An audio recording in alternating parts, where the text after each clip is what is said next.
Okay, just getting things sorted out here. Won't be long.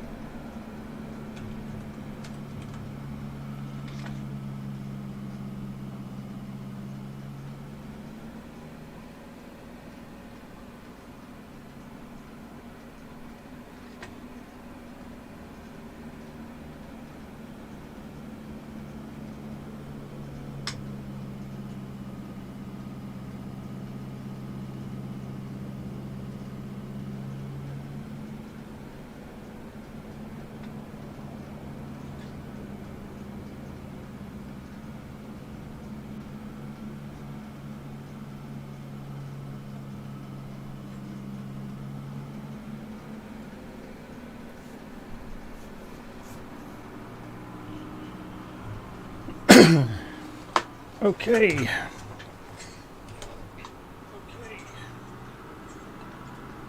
Let's have a look at the route. So we're starting off from Chattanooga. We are live on the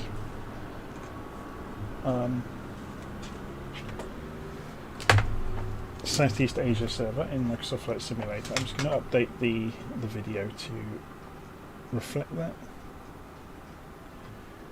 So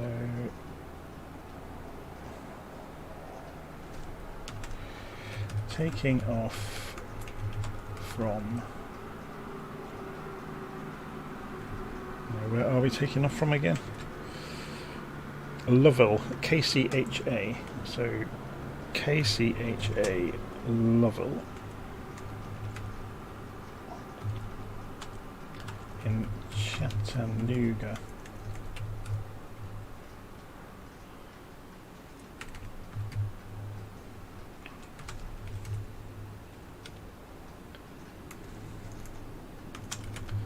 And heading east, I guess.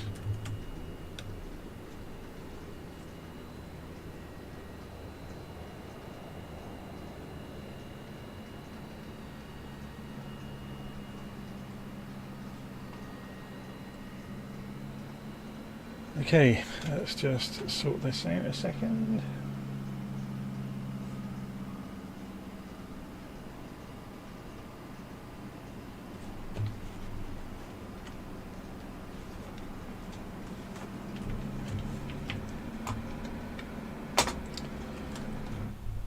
Okay, let's get in the airplane. We're just going to fly this by compass. We'll use the autopilot as well along the way a little bit. So, Model 18, if you've not seen it, this is the new Beechcraft Model 18 in Microsoft Flight Simulator that's made by Coronado and then licensed to Asobo by Coronado. It's one of the local legends. I'm just trying to think back through what I have to do here. So we need to turn on the batteries and the generators, and then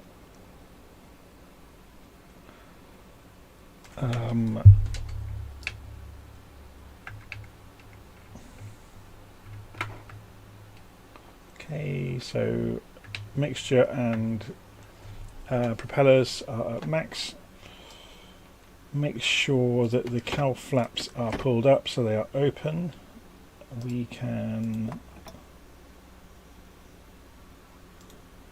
if I can manage to click on the primer.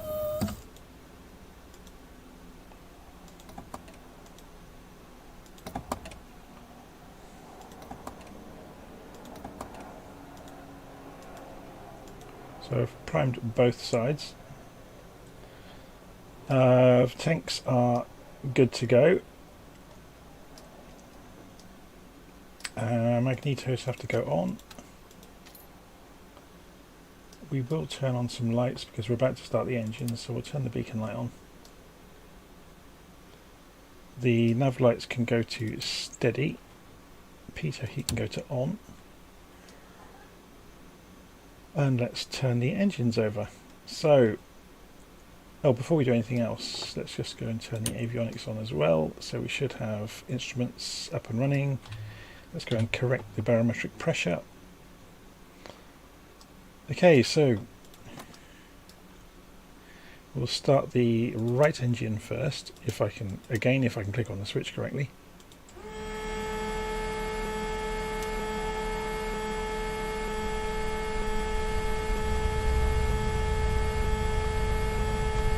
sure we've got the parking brake on as well.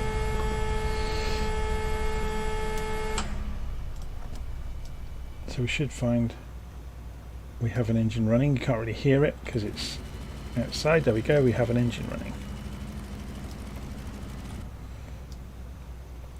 And we turn this to left, if I can click on it again.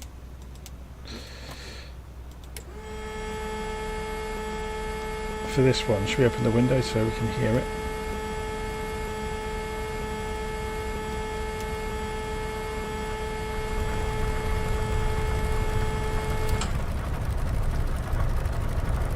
Okay, we're good to go.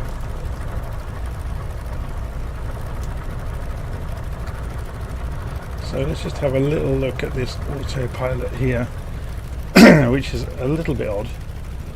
So you've got pitch up and down, you've got roll, you've got the master on and off, which is also the roll. Then heading, altitude, pitch, okay. Let's have a look around the airplane. We'll just make sure before we do anything that the controls are mapped correctly. So we have ailerons, rudder, elevators. What have we forgotten? The lights are operating, that's good. The lights are operating on the end of the wings as well. And he's about to chip himself in the propeller. I wish they would correct the AI on the people and make them keep away from the airplanes.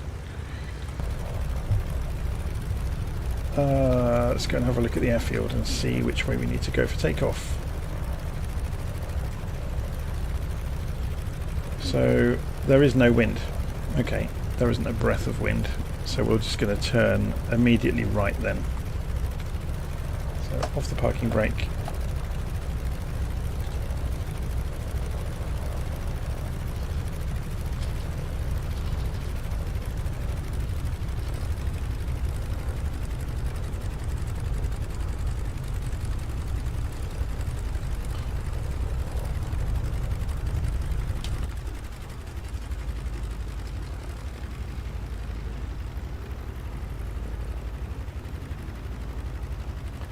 So we go for takeoff flap settings.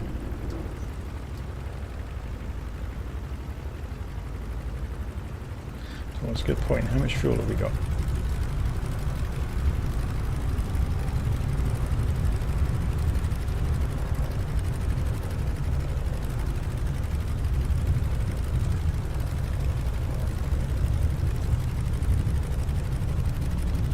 Come on, slow down a second.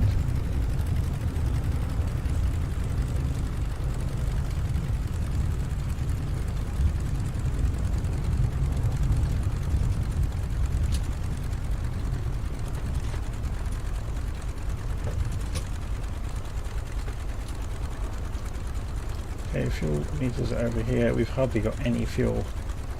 Let's bring this to a halt for a second and go and put some fuel in. Oh, actually no, that's because of the reading of the tanks. I'm an idiot. So what you can do in here is flick this around. Yeah. So the left and right front tanks are about half full. The rear tanks are about quarter full. Well, no less than that. But there's plenty of fuel in the front tanks though.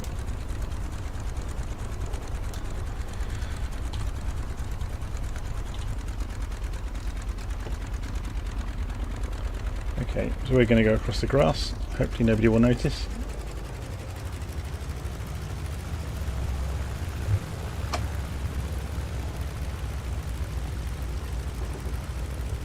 Or we could behave, I suppose.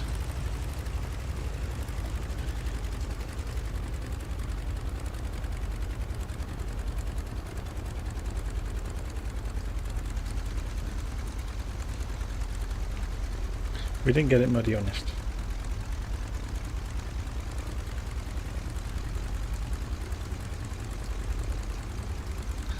It's a great looking plane, isn't it?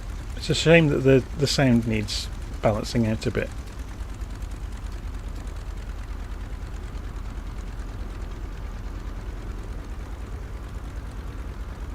Oh, and the sim has paused. This is either to do, well, I think it's to do with the USB controller on the motherboard. I've switched off all power management of the USB controllers, so it shouldn't go searching for devices, and it still does.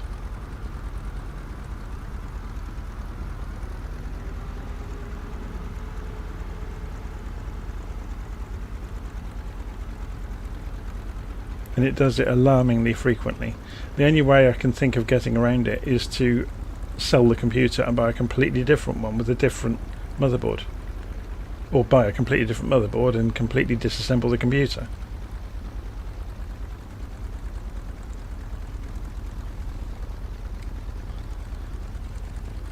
It's something to do with it looking for devices. I'm absolutely certain of it. Because everything else... well, there's no reason why anything else should cause it.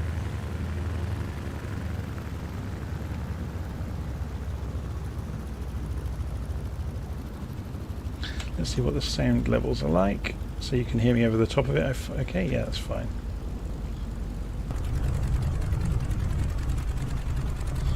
The only problem with this aeroplane is actually seeing anything.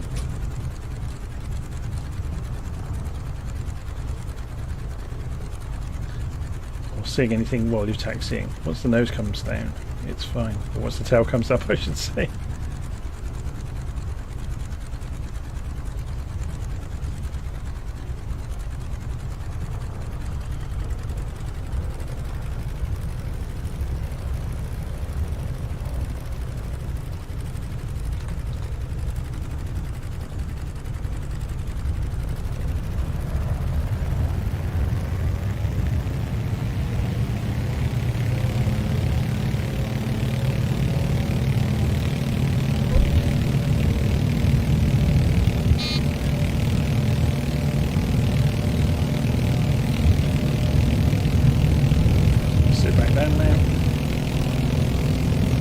Close this window as well.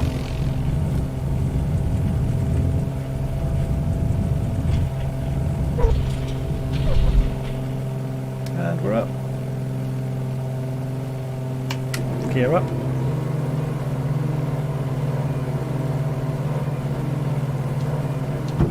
Flaps up.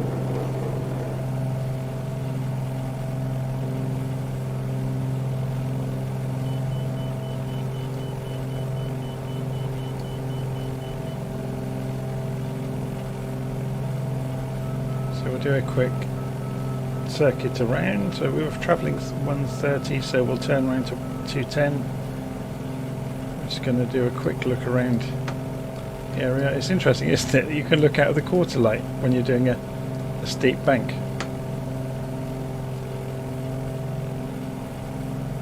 So we're just turning around to see the airfield we just left from. So this is Lovell at Chattanooga. I'm guessing, is that named after the astronaut? Or is there some other dignitary it's named after? So Jim Lovell, wasn't it? Is he from this part of the world?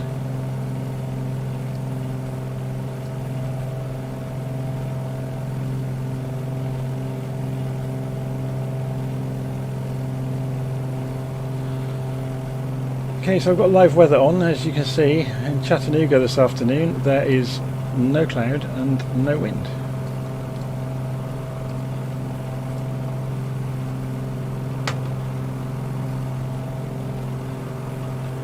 So let's have a look. The first leg of our journey, if I can get the mouse to work, is 100 degrees down to Rostex. So let's let's turn 100 degrees. So we're looking at the compass down here. Just doing a left turn to 100 degrees.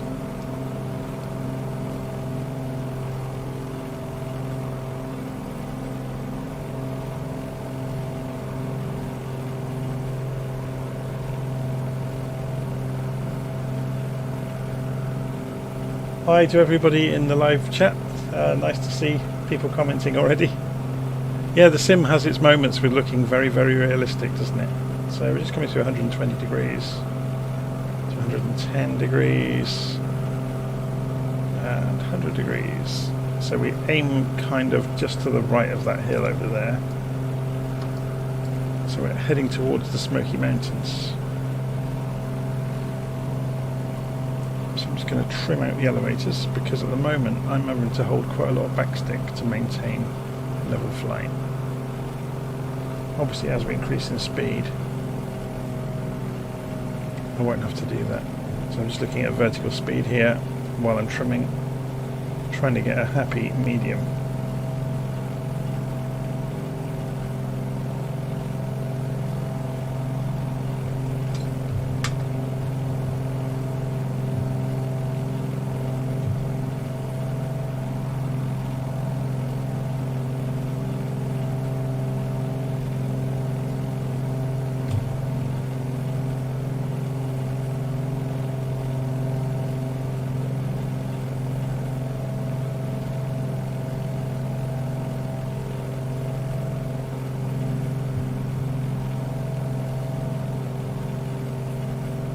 I mean, we could go and program the route in, but I think it's more fun to refer to a chart, basically. It's a shame there aren't more VORs around these little airports, but I guess when we get further into the route we may see something. Yeah, it's pretty much no VORs all the way. So the first airport we're going to is Rostex. Gorilla Chinchilla says good evening. Good evening to you too.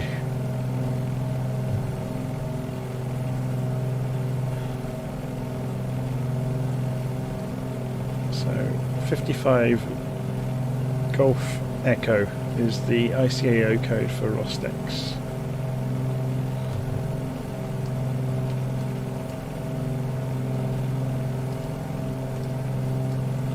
Should we have a look around the aeroplane? In fact, if we get the autopilot sorted out, so if I switch this on, and then let's play. I haven't actually tried the autopilot out yet, so we'll spin the heading bug around to go the same direction we're going. We wanted to be at about 100 degrees, didn't we? And if we go for heading mode, and I'm guessing that's just altitude hold mode, so it's going to hold altitude for us, which is quite nice. So it should trim itself out to 0 if you give it a few moments to do it. So yeah, it's just hunting to get to 0. It's a bit odd that you can do pitch mode as well as altitude mode, unless that disables altitude when you flick it. Should we try it? Yeah, it does. Okay, that makes sense. Okay, so now we've got the aeroplane flying itself. Should we go and have a wander around? It's pretty cool, isn't it?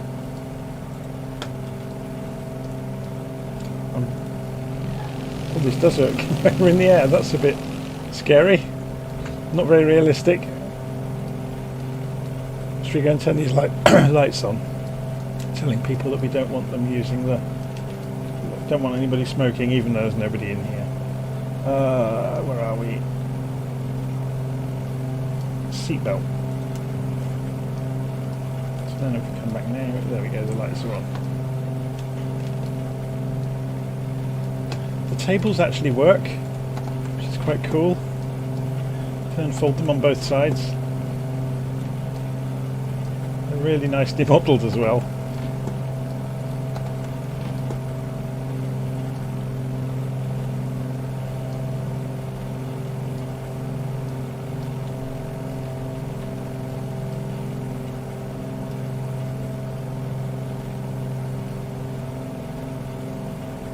I think you mean, I'm just reading, I'm not sure how I pronounce your name, but someone in the live stream says that they bought this yesterday and they burst a wheel. I think you mean you burst a tyre on landing. It takes some doing to burst a wheel.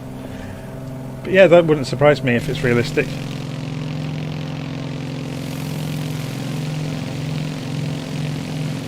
It's pretty cool, isn't it?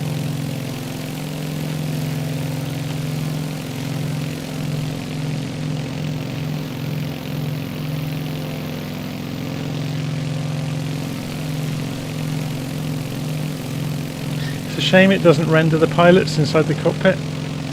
I'm sure they'll fix that in an update.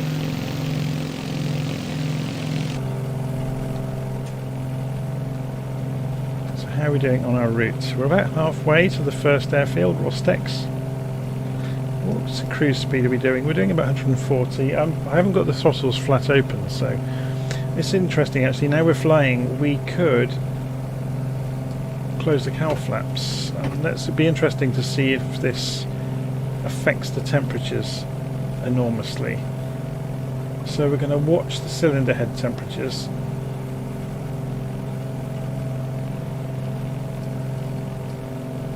Because pulling the cowl flaps in has reduced some drag on the engines. I'm not sure if it'll have a difference on power. Let's have a look. So it's creeping up to just underneath 140 knots. Okay. So let's go full throttle. And let's also have a look at the carb heat. So manifold heat.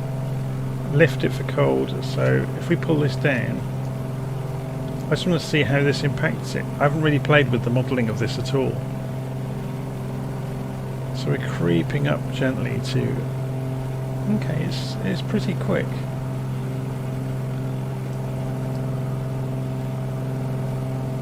How are we doing on the cylinder head temperatures? They're fine.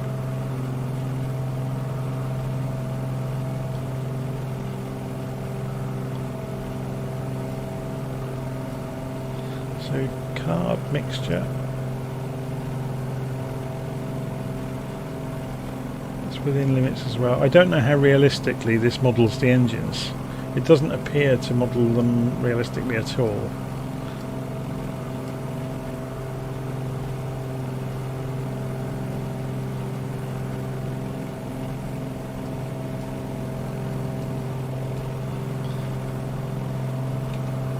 Okay, so we're just coming up to the foot of the Smoky Mountains. So this is the beginning of the Smoky Mountains.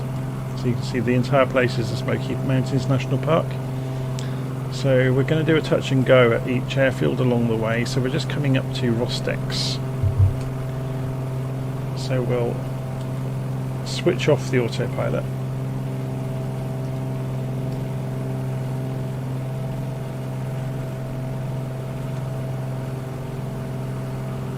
See if we can spot the airfield, and then we'll circuit it and come in. How's the wind doing? It's only a couple of knots of wind, so it's about 2 miles in front of us. Is it this here? I think that might be it, in the trees. We can't really see it from here. As there's no wind, we could circuit around the back of it and come in and land.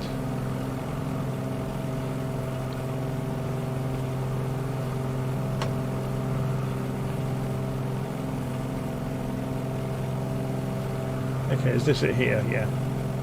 Here's the airstrip here, in between the trees.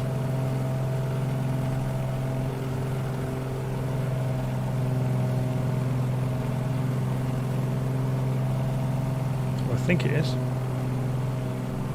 Yeah.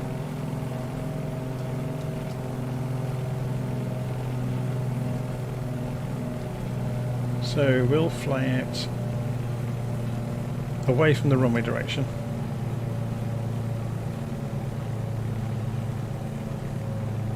And then come back in.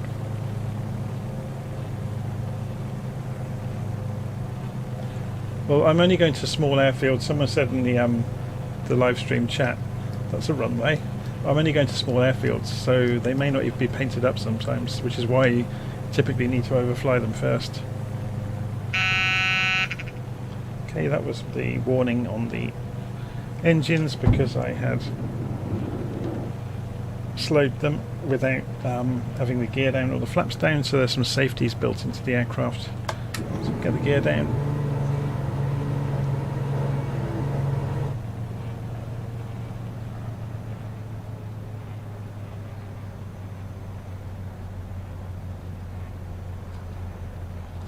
This is going to scare the cars on the main road, isn't it?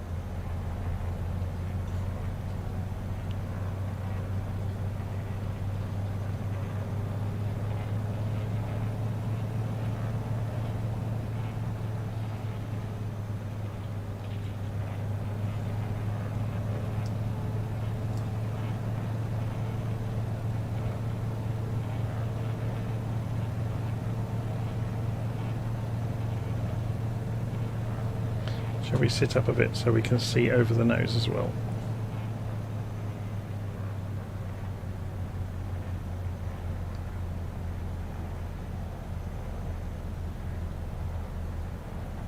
Actually, we don't need to. It's fine. It gives you a kind of a forced perspective when you do that as well, which makes it more difficult, if anything.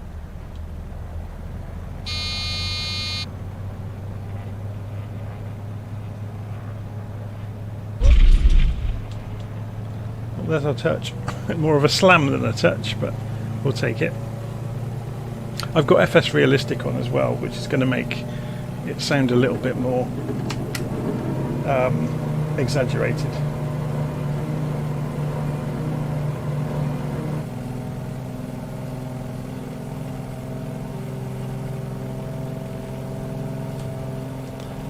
On about the engine, let's have a listen.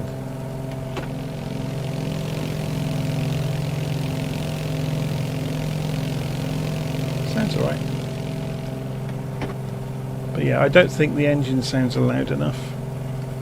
Okay, so we're going to go for 90 degrees now. So let's just move the marker so we know where 90 is. There we go. It's very cool that you can see out the window, isn't it, when you're banked over. It's very useful.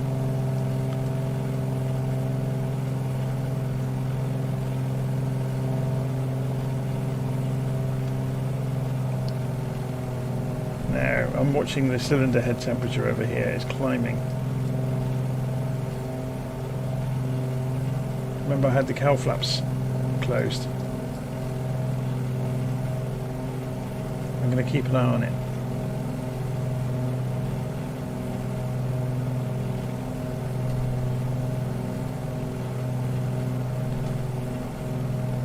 The temperatures here are right in the middle, which is fine.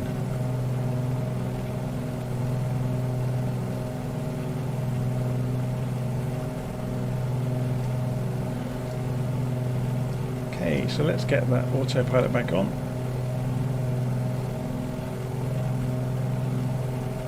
So is it going, what's it going to do with the altitude? Perhaps I have to cycle this to get it to stay at the altitude we're at. Yeah, you do. It's not quite as clever as you think it might be. Okay, do we have to climb is our next question. So to get to the next airfield, yes, we're going over the top of this ridge. I'm just looking at the elevation plot in Little Nav map. So to get to here, like, we've got to climb over these hills. So we're going to start climbing now. So full throttle. I think we might, to get the temperature down, might have to open the cowl flaps. So what we've actually done there is open these flaps around the back of the engines.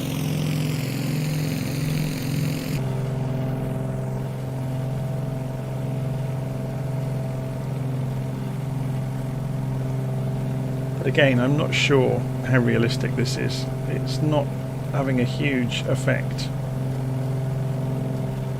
So it may just be you've got some levers and things to press in the cockpit that don't actually influence anything very much.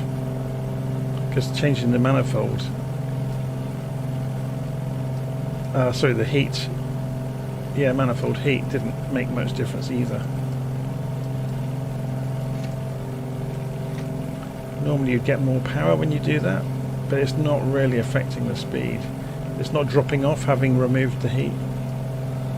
I wonder if it will pull the cylinder head temperatures down a bit with having the manifold heat off. It's not seeming to make a great deal of difference to anything. Okay, so we can level out now. It climbs well, doesn't it? So if we switch the autopilot back on and then switch on altitude hold mode, it should hold the altitude we're at. And there it goes. It's levelling itself back out. So if we go for, again we have to cycle the heading mode to get it to do it. I'm not sure if that means it will hold the heading or if it will chase the heading bug. Let's give it a try. So if we could turn to... No, it will chase the heading bug. That's good to know as well.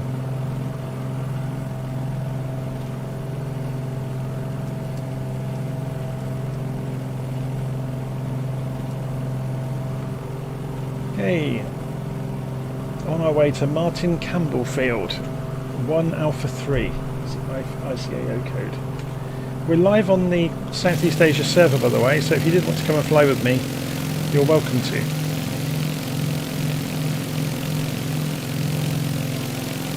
I'll also go and run transmitter so people can see where I am in the world. Connect.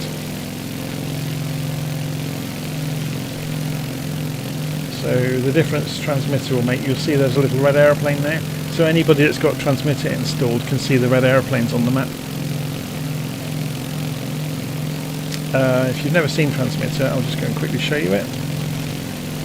Virtual Flight Online. Here's the transmitter program, you can download it. I wrote it some time ago, I'm a software developer in the real world. What it does is it lets you see where everybody is that's using the program. So you can see at the moment I'm busy going across the... Where am I? Interesting. I can find myself by coming down here, of course. So we can see Jonathan Beckett. I've just come online. So if I click on myself, there we go. So I'm just coming into the Smoky Mountains. And you can see this full screen as well. And it refreshes once a minute on the internet, but obviously if you're doing it in this nav map, it refreshes pretty much instantaneously.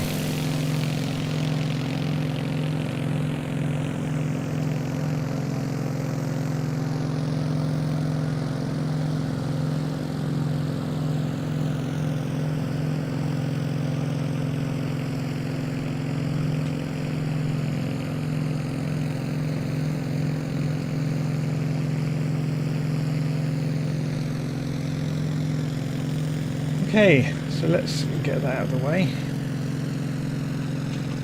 Don't need Notepad open anymore. That was just while I was preparing the text for the YouTube live stream.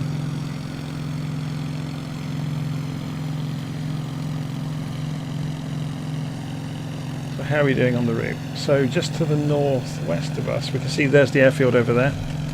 So we're going to start descending.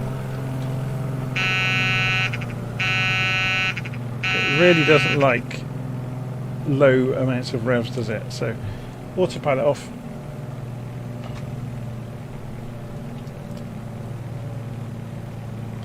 And we're going to descend, do the same trick again. We'll descend all the way around the circuit and come in at the far end. There's hardly any wind today, so nothing to worry about. I don't think there's wind this side of the mountains. Yeah, 3 knots, nothing.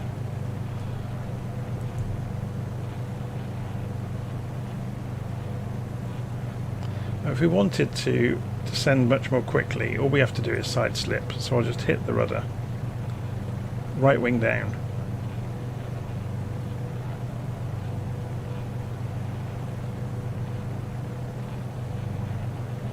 And we can pretty much descend without losing or without gaining too much speed.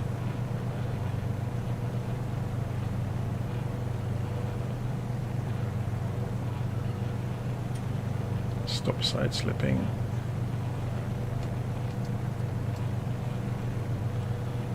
So that's the airfield we're going for.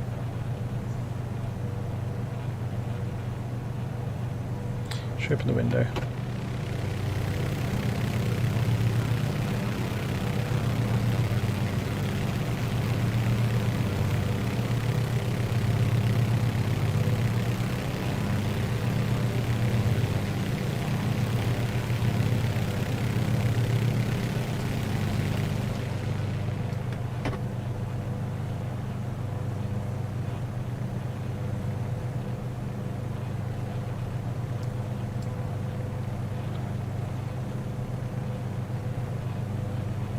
Okay, so what was the name of the airfield again? Martin Campbell Field.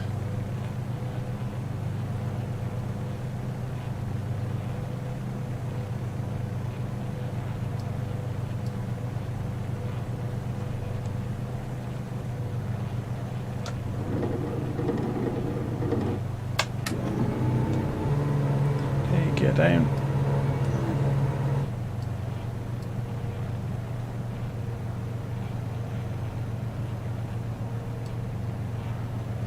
Just trying to see past my own wing. We can do a little bit more by scooting around inside the cockpit, but it's not always that helpful.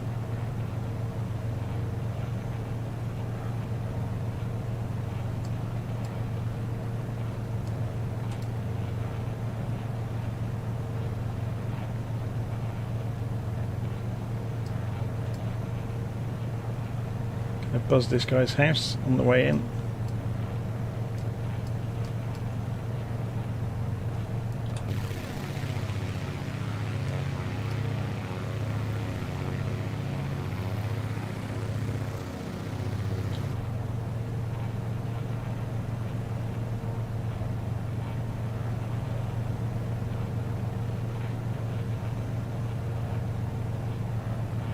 It's an interesting place to fly into, isn't it?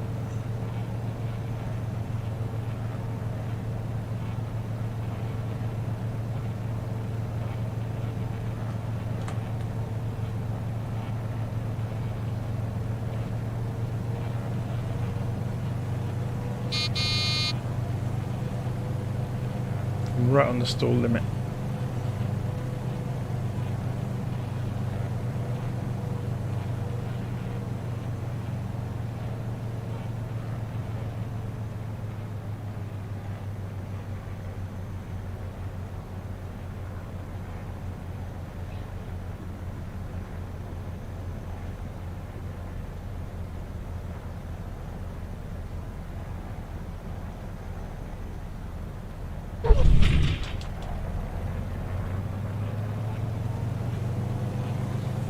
That's our touch for the touch and go, and we carry on our way.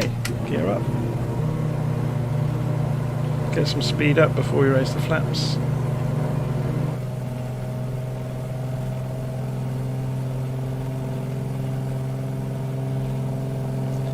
Yeah, the cylinder head temperature came down because I opened the cowl flaps. Pretty certain. I don't think it has any effect on the performance though, which is bizarre. Neither did the carb heat.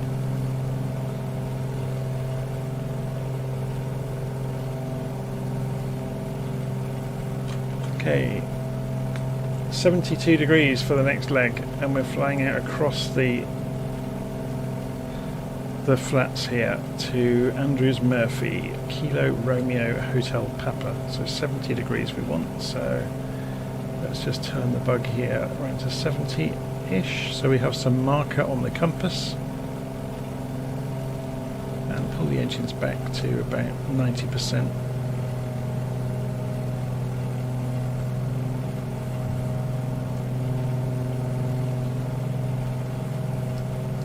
So bearing in mind what we saw earlier, we'll switch autopilot on, heading and altitude hold, and then let it correct itself. So bearing in mind autopilots use gyros, that's why you often see them kick away when you switch them on.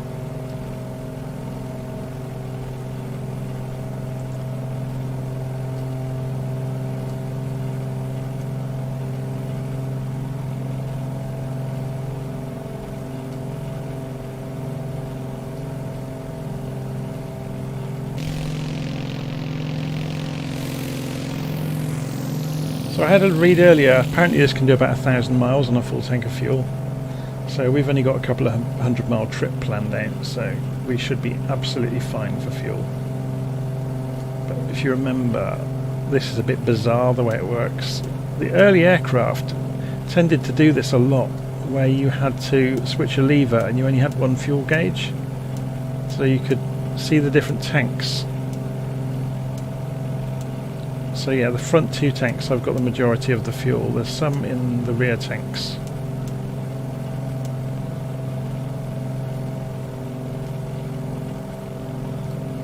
We should be good. Obviously, if we do get down to us emptying the front tanks, then we'll have to start playing games with switching the levers over for the fuel to the left rear and the right rear. There's probably some official guidance on centre of gravity, but again, I don't know if it's documented anywhere, or if it follows that, you know, if it actually does transfer the centre of gravity. It's good fun to fly along though, and it sounds nice.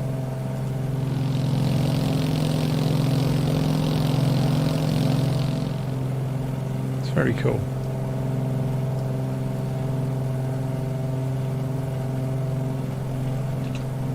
So while we're flying along the way, we could program some of our routing, couldn't we? So we've just left Martin Campbell Field, which is 1A3. So if we come down to the GPS and go to the flight plan and go, was it 1A3? 1A3. Enter. And the next one we're going to, oops, enter. I shouldn't have done that, should I? I've done it again. Enter. Okay.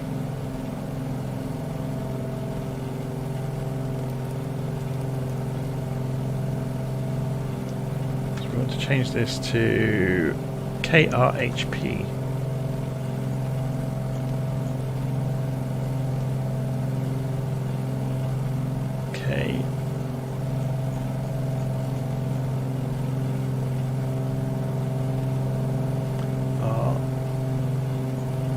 H and then P.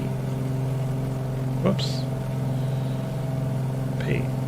Enter. And then the next one. Can we come back out of here? Clear. Oh, I didn't take it. This has got really confused, doesn't it? Clear that one. Can we get rid of it? Menu.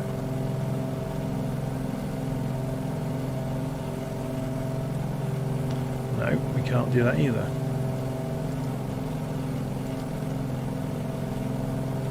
I think there's a few bugs in this, to be honest.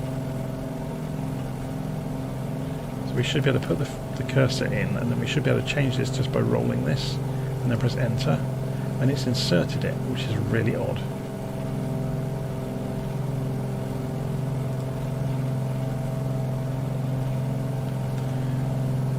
And then 1A5 for the next one. So we just roll this, and it will get, obviously it pre-populates it with the previous waypoint, which is a bit of a shame. A5. Enter. Yeah, it's going to keep sticking this on the end, which is really frustrating. Let's see if we can go. Can we clear it? No, it won't let us clear it. Menu. Delete flight plan. No, we won't. Can we not just remove? We can't remove a single leg, can we? It won't let us.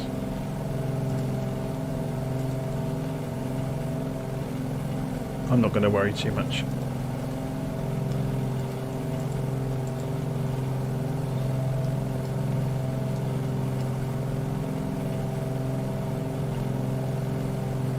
Any tips on how to integrate transmitter with Little Nav Map? Yeah, it's on the web page. It tells you exactly how to do it.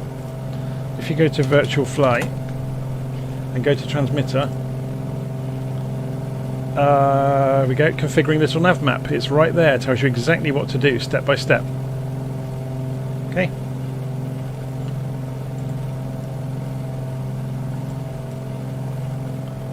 RTFM, isn't it? They say read the friendly manual.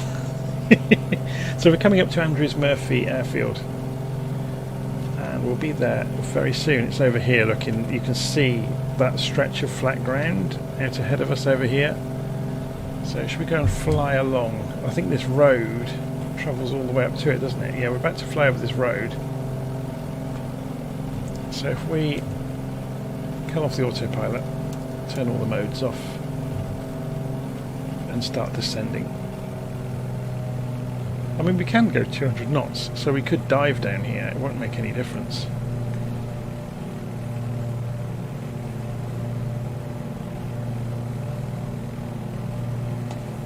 This does mean we get to look outside at the scenery whizzing past.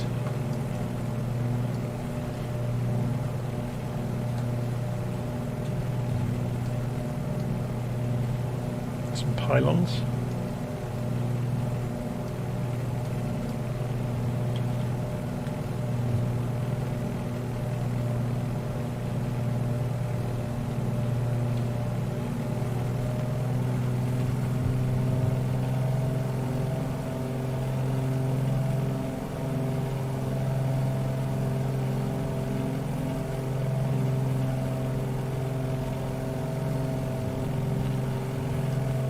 Turn the yoke back on. If I can remember how. There it is.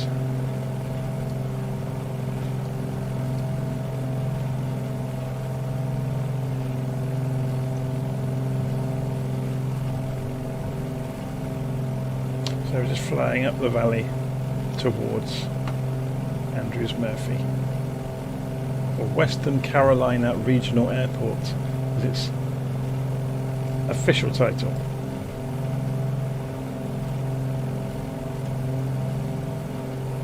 We're actually getting into the mountains now.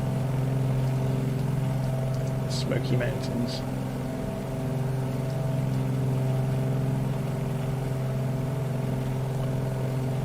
So if this is the Smoky Mountains, is that where the song comes from that I remember from my childhood, on top of Old Smoky? It must be, I guess.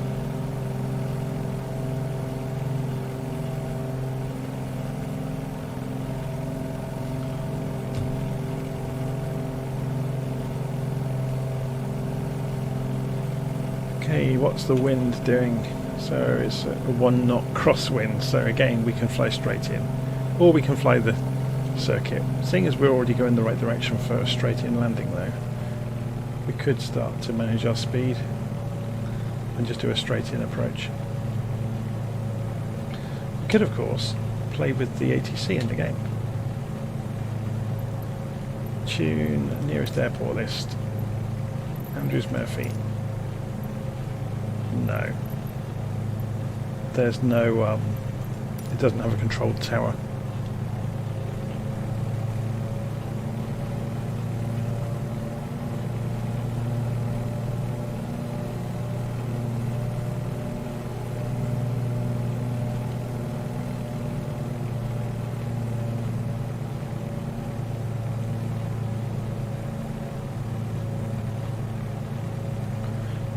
Just to make this a bit more fun, I'm going to fly the left circuit to come into land rather than go direct, so we get that way we get to see the airfield. Otherwise we never get to see anything.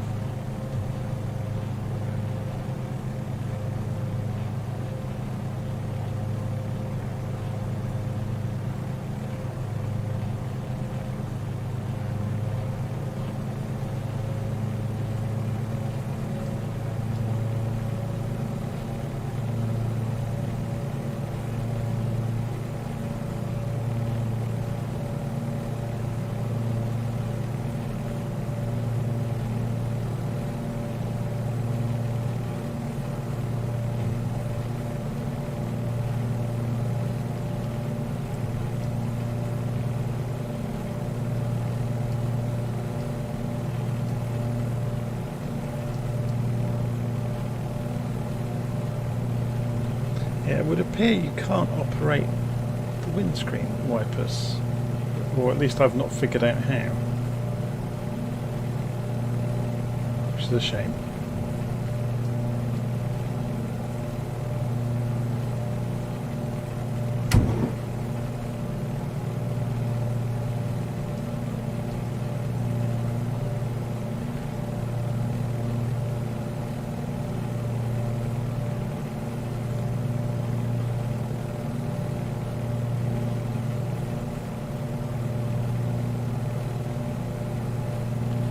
Turning away from the runway slightly to give myself room to turn.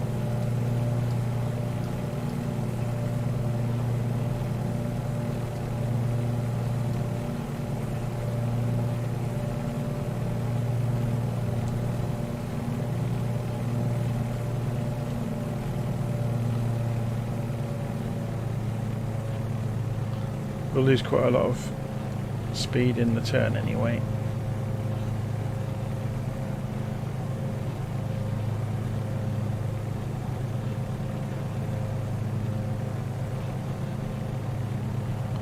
Yeah, I'll have to have a look for the wiper switch in a minute. Okay, let's lose some speed all the way around the turn.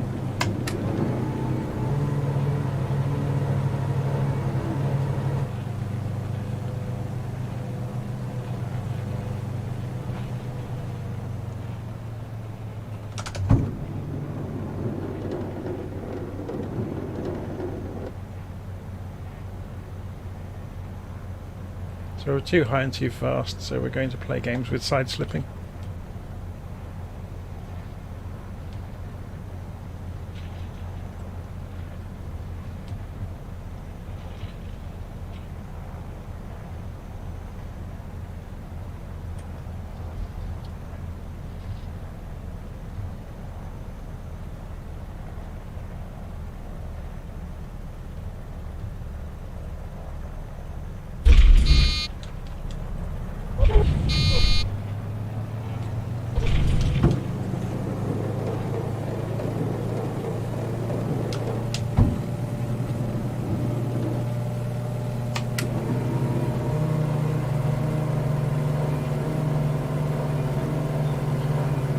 Okay.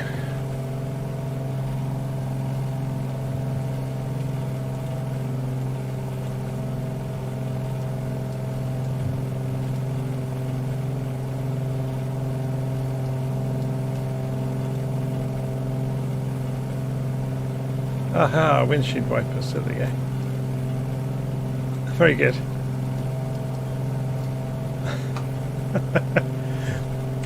Okay, so we want to turn back round to about 90 degrees, don't we? So I'm going to begin a left turn while we climb. And we want to be going, 92 degrees for the next leg.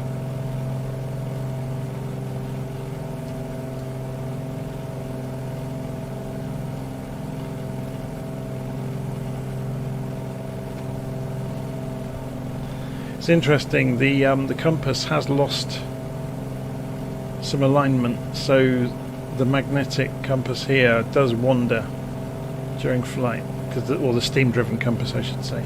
That obviously uses gyros. So we need to climb out over this pass. So let's go for pitch mode then, and turn the autopilot on. Heading mode, pitch mode, and let it maintain. Can we use trim to manipulate the pitch?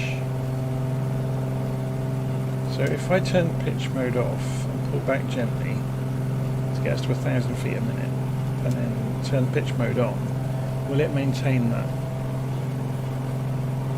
Yeah, it's coming back towards it. It's not doing it wonderfully though.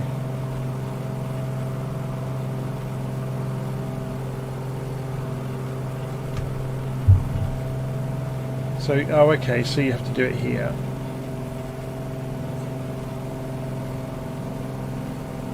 So it won't maintain the pitch when you enable it. It levels out and then you have to use the roller.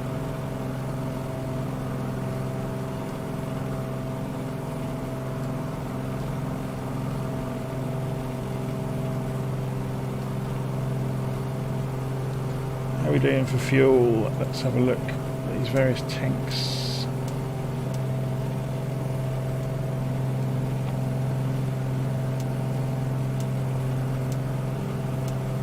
Getting less. We're going the wrong direction now. Let's go and turn this round to 90 degrees.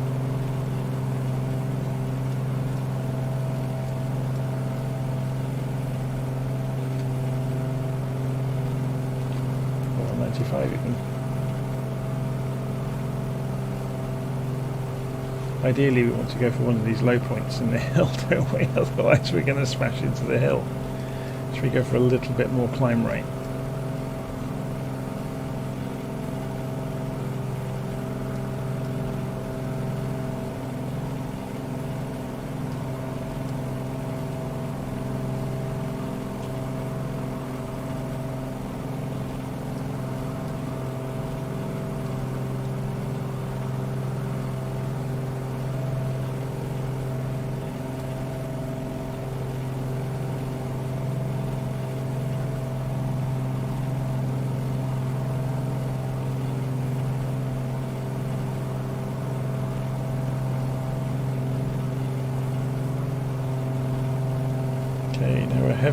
Now we're high enough, we can just go to altitude hold mode. And we can come off the throttles. Did we... So yeah, the temperature isn't getting alarmingly high, so it would appear you can't break the engines. It's kind of odd.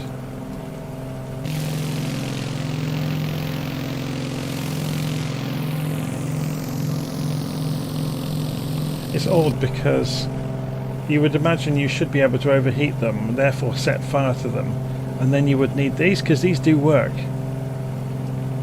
So they flood the, I'm guessing, got argon cylinders or something. They put out the fire and kill the engine.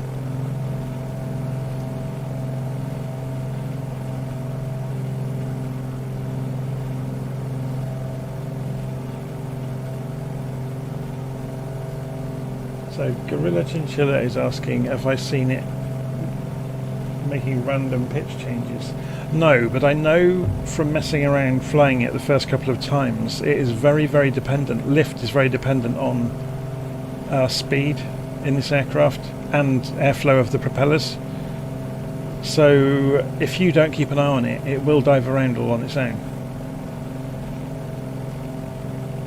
So you do have to manage it all the time when you're especially climbing out and accelerating to cruise.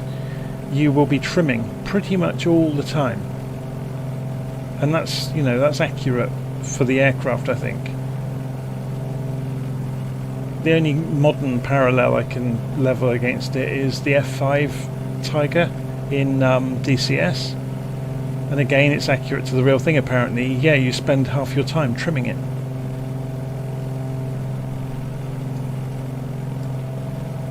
To the point that you don't even think, you know, you don't realise you're doing it. You're just trimming the whole time.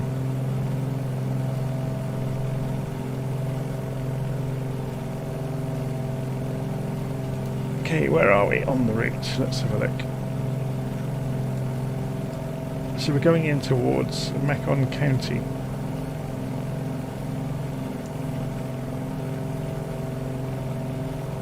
So all of the altitude we've just gained, we're going to throw away now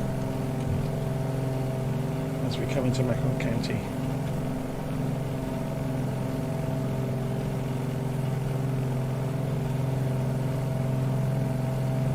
Okay, so it's looking very much like we're going to be going for runway 25 here because of the wind. But again, down in the valley it might not be the same. We can show information for Macon County over here and 0 knots on the ground, so it really doesn't make any difference. But following what we've done before, we'll fly in. There's the airfield, you can see it directly in front of us. We'll fly over the top and then loop round and come in, or we could just fly out to the right and then we get to see it, don't we? Which makes it nice and easy.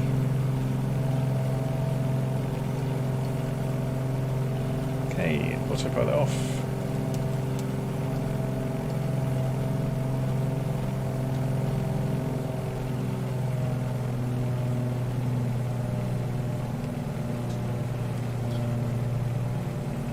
Head over to that side of the airfield.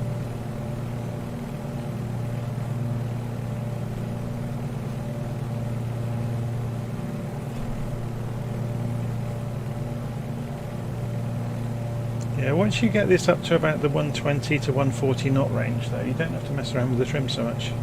But from takeoff you have to trim it a lot, from the way that the aircraft is set up when the simulator puts it on the runway. You'll notice the nose is very, very heavy on takeoff, so you have to give it a lot of backstick, so you end up unwinding a lot of that as soon as you get into the air, or sorry, winding it in so you don't have to hold the stick back all the time.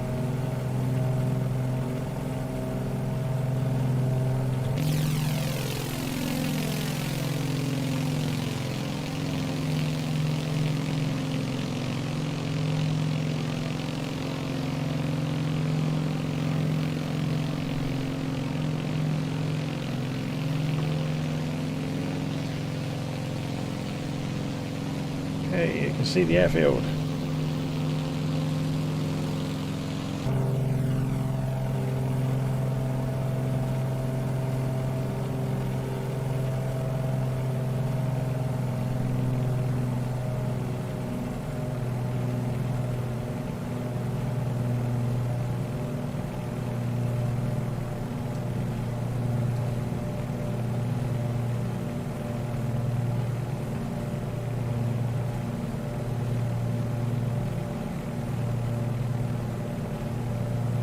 Should we open the window again?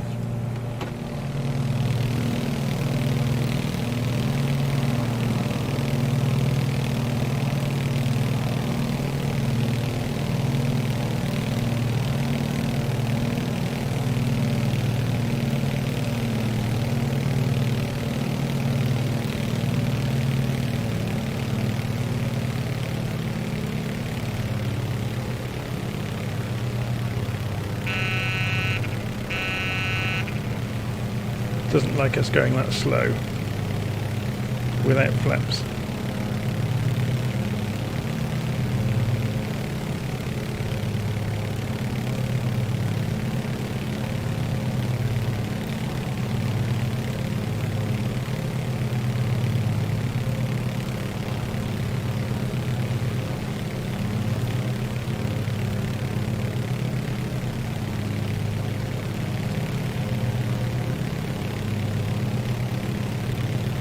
So we just go around the back of this field here. That gives us a good reference. So there's flaps, gear,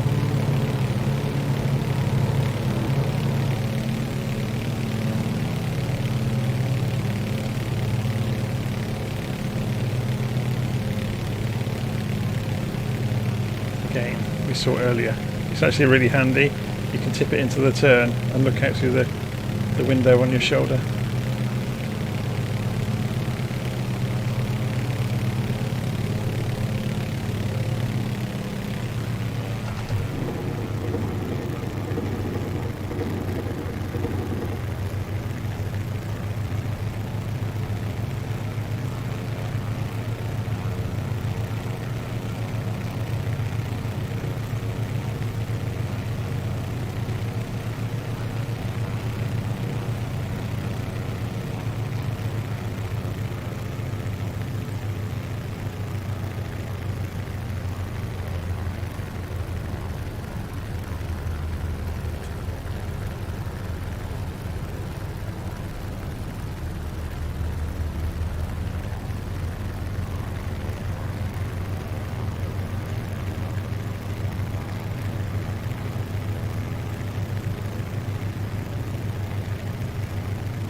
Up.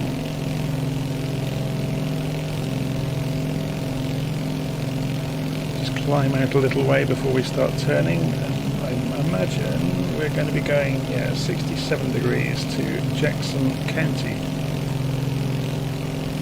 So let's pick our way through the hills as we turn.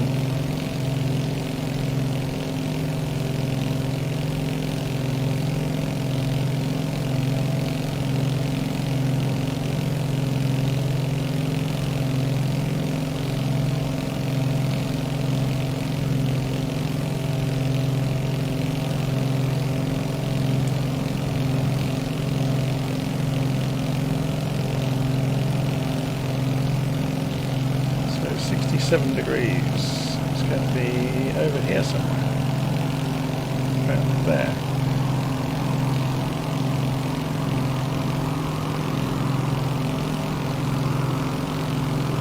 Plus we've still got the window open.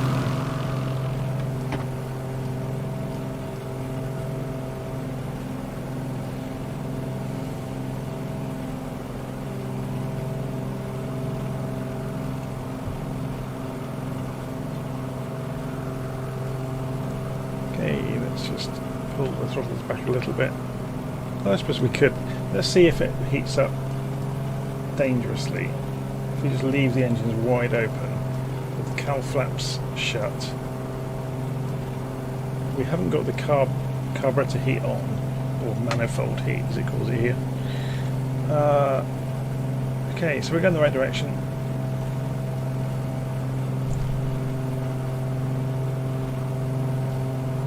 Okay, so I'm hand flying and I'm having to use the trim. It's not sitting still at all. So it's just, you know, a feature of the aircraft. It's not tremendously stable, but that's why it has an autopilot. Obviously the modern avionics have been retrofitted, which is quite common for aircraft of this era, otherwise they'd have no way of navigating other than compass and a navigator drawing on a chart and doing timings. So it's got the VOR radio as well, obviously as part of the upgraded suite. It'd be interesting to see though what these had in the 40s and 50s. You know, what instrumentation they did have.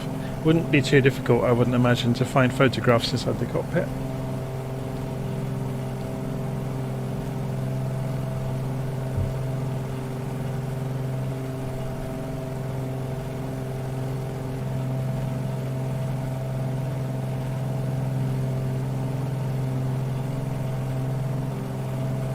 This weather is slowly coming in, isn't it? Or we're getting into the weather, I suppose, is the way we should be thinking of it. So we could follow the road around towards Jackson County, or we can fly straight over the top. Seeing as there's this lovely depression here in the middle that we can fly through, it'd be a shame not to use it, wouldn't it? Just seeing if we can identify that on the map. So directly where we're heading at the moment, there is a gap in, it must be just this gap here. Yeah.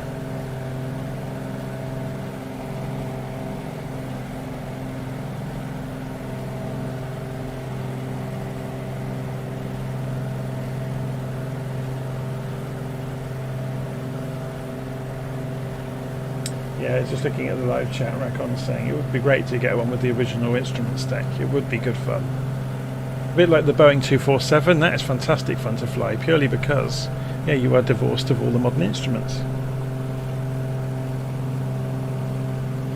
I think one of the most fun ones I've seen, I don't actually have the aircraft myself, is the big radials amphibious aircraft. I've forgotten what it's called. But it's got the original instrument stack, but there's a wooden box in the middle of the cockpit with a sliding panel that you can lift up that's got a modern GPS unit on it. So you can put it away if you don't want to use it. I just thought that was a very, very clever piece of programming.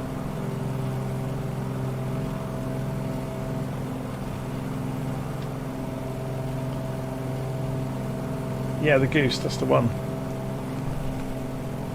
The payware version of the Goose is very, very good. Okay, so we're about to go over the top of the airfield. So there it is. And this is an interesting one because it's on top of the hill. So which way is the wind from? So yeah, so we're going the right way. So we'll turn around and come into runway 33. So let's do this from inside.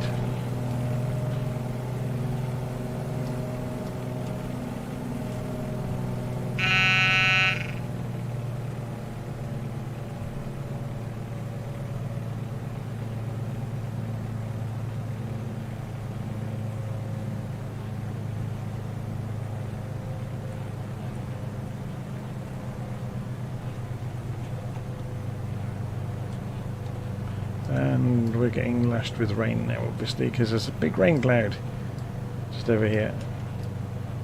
It's only spotting, it's not heavy rain.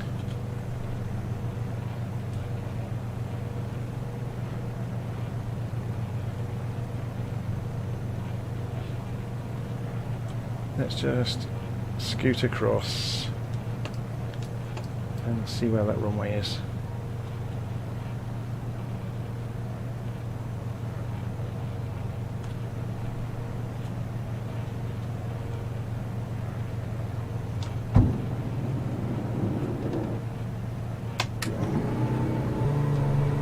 Goes the gear and the first stage of flaps. So we're just spinning the aircraft round.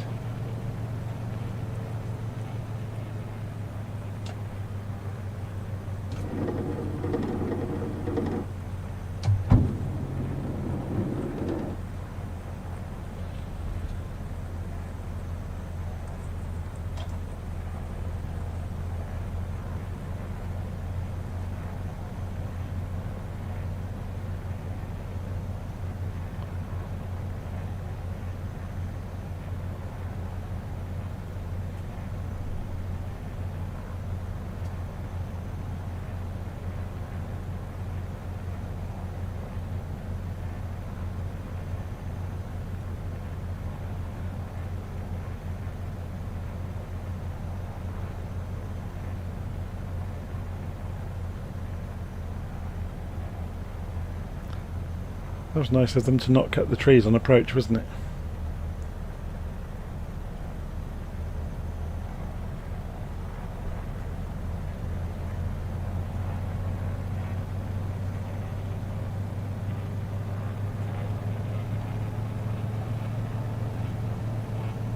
Don't really want to put the wing in that tree.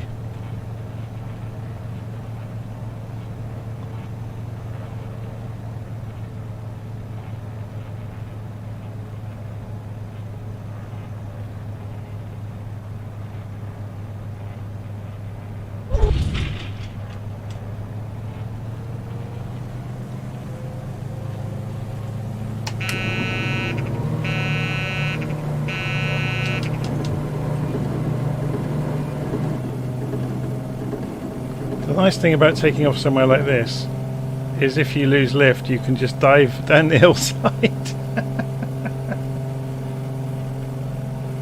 I'm just reading the live stream, someone saying doesn't matter, I've got a huge hedge trimmer on the wing anyway. Okay, so next leg is 84 degrees, so let's go and mark that out on here just so we've got some visual reference on the heading bug on the compass. And let's go and correct that compass. Yeah, it's drifted again. So if you weren't aware, you can press D on the keyboard, and D lines up the steam gauge compass with the binnacle. So it's a shortcut of us doing it manually by spinning it ourselves to match it. This in the same way that you can press B to calibrate the altimeter for the local barometric pressure. Yeah, I'm only doing touch and goes, so I'm just carrying on with the route. We've got 33 miles to go now, so quite a long leg over to Asheville Regional. So we may as well go and turn the autopilot on, I guess. So autopilot on, heading mode on. No, we'll go for pitch mode, and we'll, because we need to get over these hills.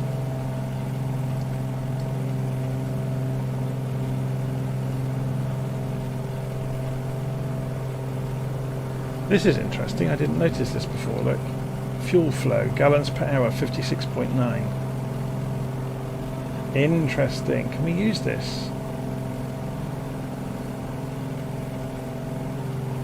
Endurance, so I've got an hour's worth of fuel left.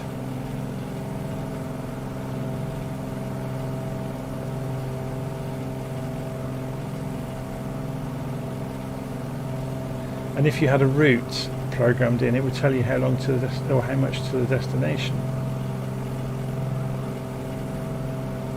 That's very cool. So I've got an hour's worth of fuel left in the tanks. Mind you, that's not going to switch tanks for me, so I need to be a little bit careful. So let's have a look. So yeah, so we're down to 2/10 of a tank left, front tanks. The rear tanks have got 1/10 of a tank in. Well, no, only the right. Yeah, each of the rear tanks has got 1/10 of a tank. Okay, let's just climb this a little bit steeper to get over this hill. Take up to 1,000 feet a minute.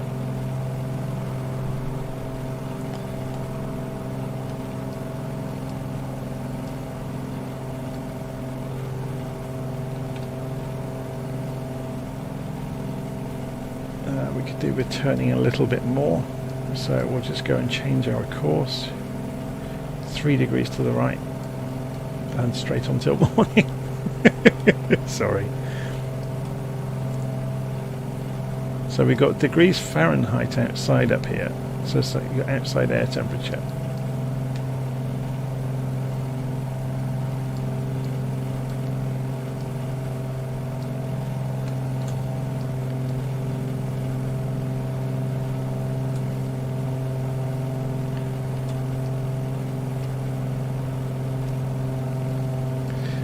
Absolutely hammering down with rain down in that valley.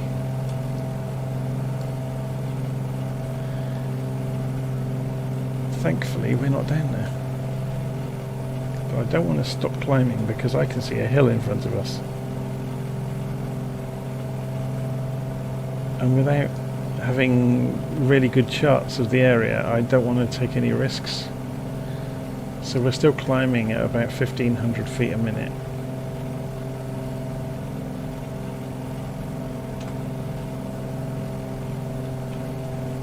So what did the chart say about this part of the route? We should be fine actually, so we can level out now.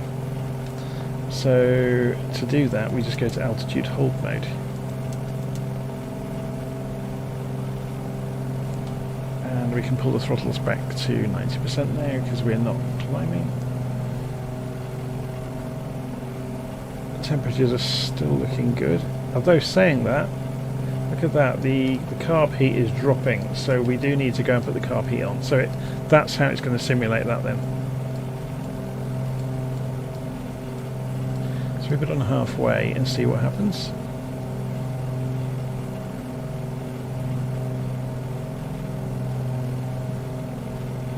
It's not happening very quickly, is it? Let's put it on full and see what happens. That's better. Obviously that's just happening because of altitude.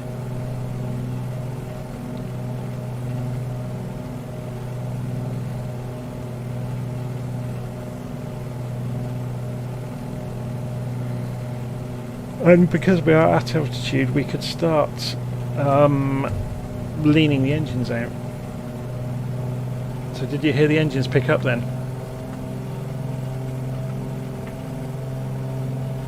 And you can see the airspeed is increasing.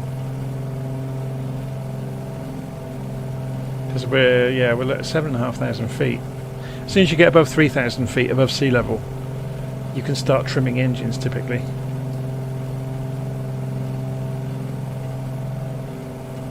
And we're double that, so yeah, not a problem.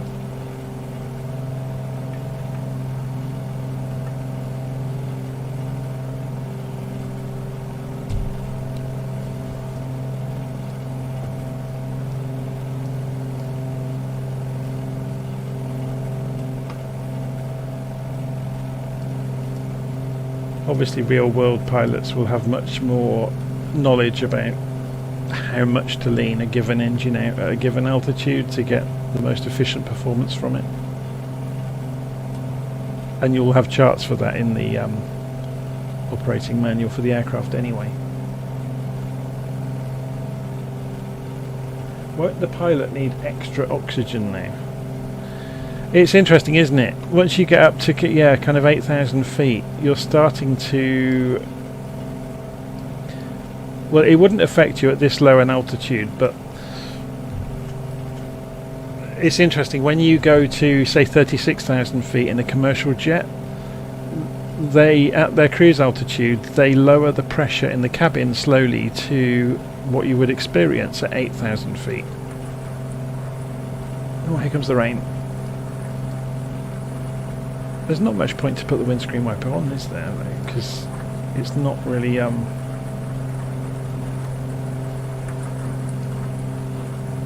not really going to make much difference. Wonder if they'll ever change that. Let's have a look from outside. Rainbow! Double rainbow! Do you get a tertiary rainbow now?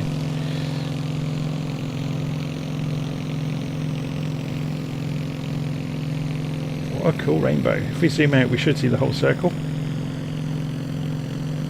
We're looking directly into the mist. Depends where the mist is, doesn't it? Whether you can see it or not. Yeah, it's gone.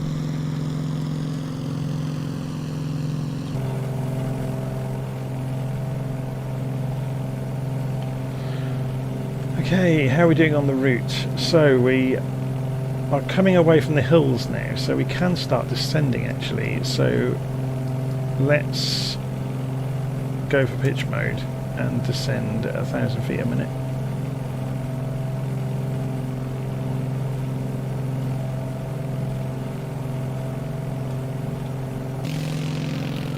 Oh, rainbow's back.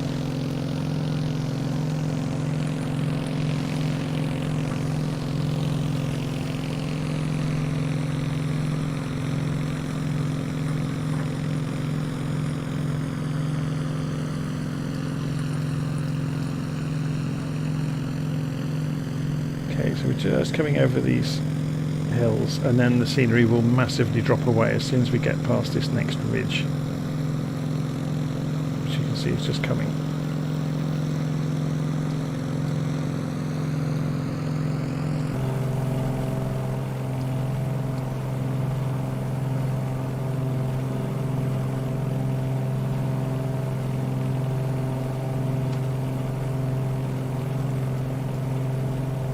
So wind at the airfield is only a few knots, so we could, how are we going to do this? What's the altitude of the airfield itself? Show information for Asheville Regional. The thing we're interested in is the elevation is 2,000 feet above sea level, so we're 4,000 feet above the ground at the moment. That's what we want to know. And we're descending at about 1,000 feet a minute. We can lose the speed easily just by dropping the flaps, well, by doing some turns basically, level turns, and then... So we're still coming down. So we're now 4,000 feet above the ground.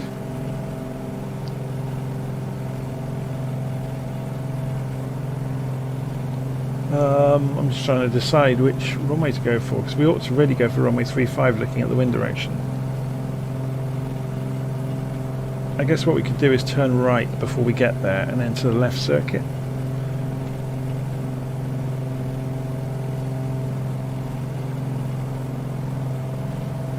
So we're about 5 miles to the west at the moment.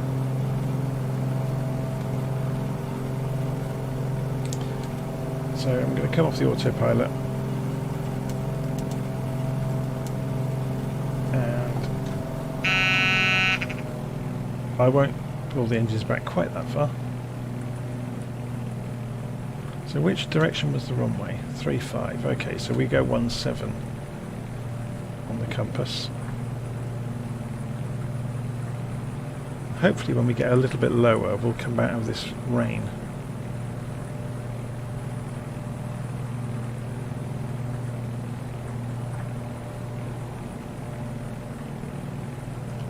So I'm not going to pull all the way around to 17 because there's a hill in front of us and I'd rather avoid it. So come down through this valley and then out across the plain, and you can see the runway over there, look. So it's not going to be difficult. Just a bit of a rainy day, that's all.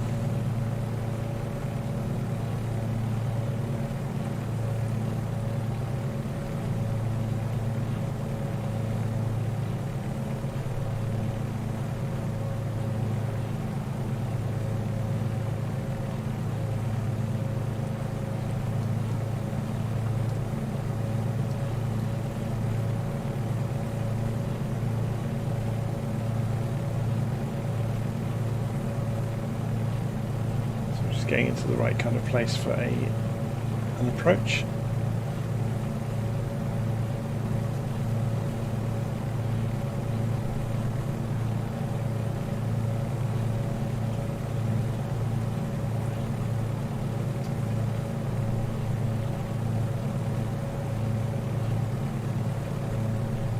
How are we doing on the fuel? 344 at the current burn rate. But yeah, I'm at almost a tick over.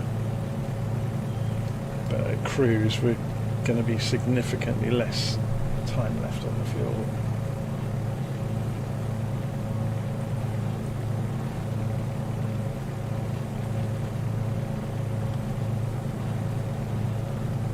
Looks like the cabin is getting wet. It is. The rain is absolutely falling down outside.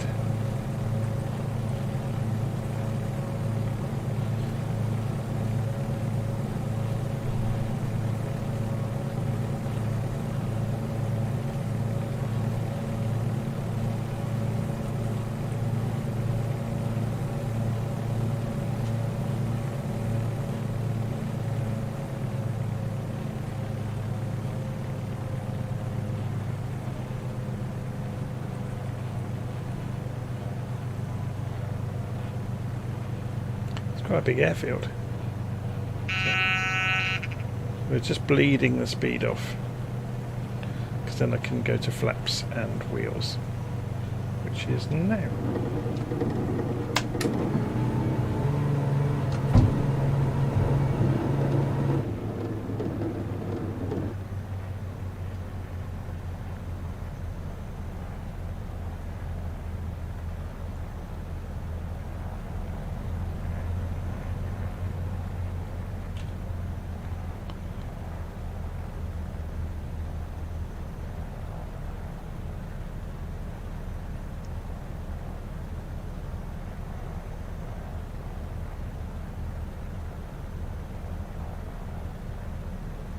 A bit high. Tick over this thing descends quite quickly. It's very draggy with the flaps out.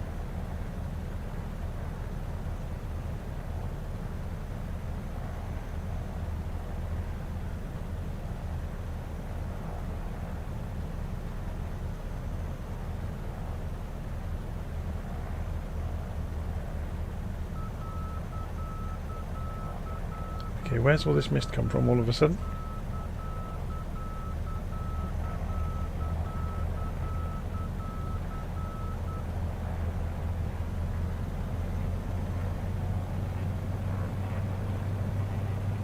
It's a bit of a crosswind.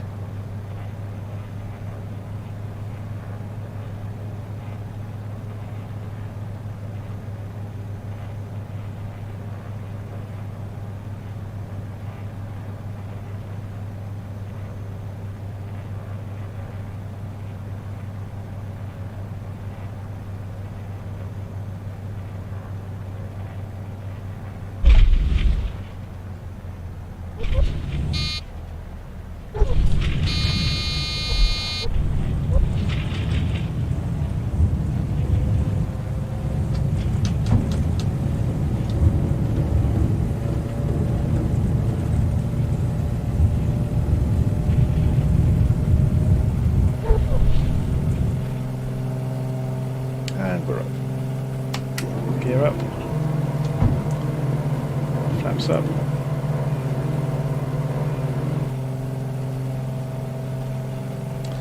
Okay, so this is looking quite dangerous. So we got 28 miles, 28 degrees. So this needs to come round to 28.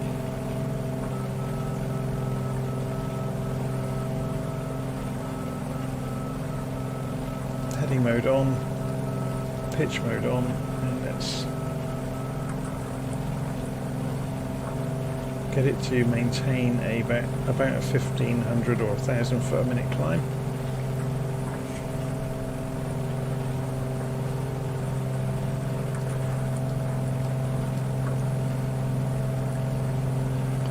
Oh yeah, we've got 46 minutes worth of fuel left. Oh no, sorry, an hour and 15, sorry. Okay, so that's looking actually remarkably good. Didn't think we had that much. And we're climbing out towards the next airfield, which again I think is one of these interesting ones where it's on a hilltop. Yes, it is, look, it's on a ridgeline. So that's going to be a fun one once we get to see it. Mountain Air, 2 November Charlie 0. We're just going to climb out above these hills on the way. Well, we could fly VORs. I guess what we could do is say we want to fly... Yeah, let's do it for a laugh. We're going to turn 90 degrees away from our track on the GPS. So we'll turn this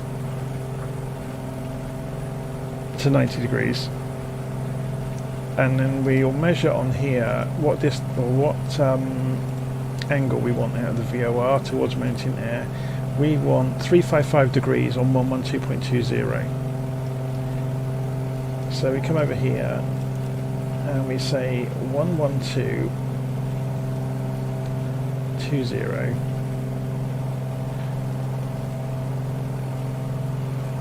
and we wanted 355 degrees on the course.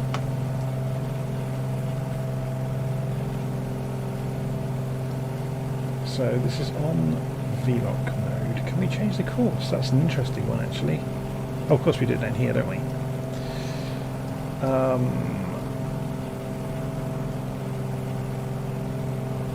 What do we want? 355.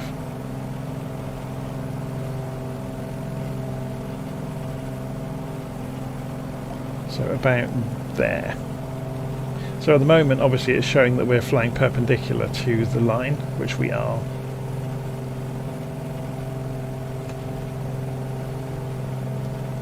So we'll spin it around and chase the VOR. You can see the climb out is working. We're coming out above the hills now, which is fine. Coming up for 6,000 feet. We never changed the mixture, did we, when we descended? Although we really didn't descend because it was a hilltop runway. Whoa, look at the mist. Very cool.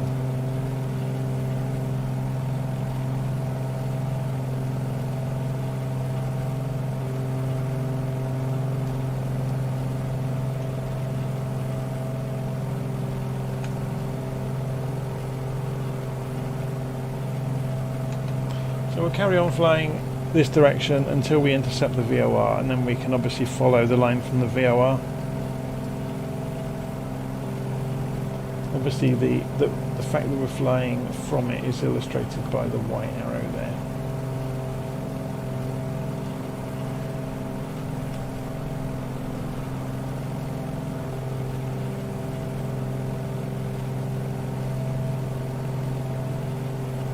Do we get distance measuring equipment? We get ADF. This is working in VOR mode, so yes, we do. Although I had a flight plan programmed in, which is a bit rubbish. So it's trying to tell us distances for the. It's a shame there's no DME. We get the ADF. We get the frequency knobs over here, which you can obviously use instead of. That's interesting though, because we've got 11220, but that doesn't agree with that. So presumably that's nav2, which would then use, but there's no secondary CDI, which is interesting. There's only one CDI.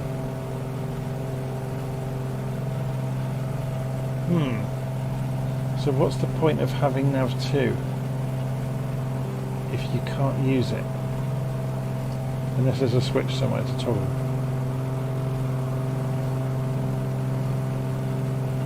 Right, here we go, here comes the beam. So we're going to spin the aircraft round to fly along. We'll have to intercept because we're going to fly over the top of it. So I'm going to go slightly past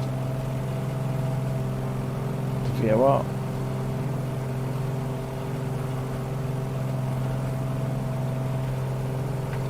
Yeah, we're going to be about 30 degrees by the time we cross over the top of it, which is a shame, but oh well. Still climbing.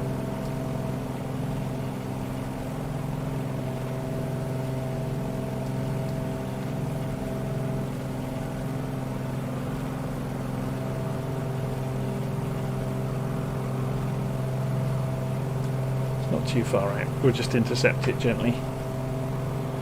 This doesn't have a VOR heading mode, does it? You just have to do it yourself, which is fine.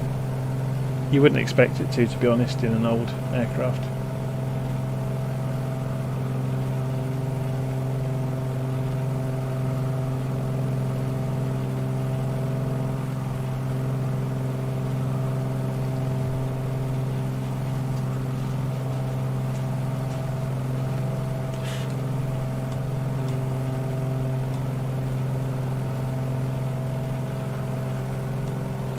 So let's go for altitude hold.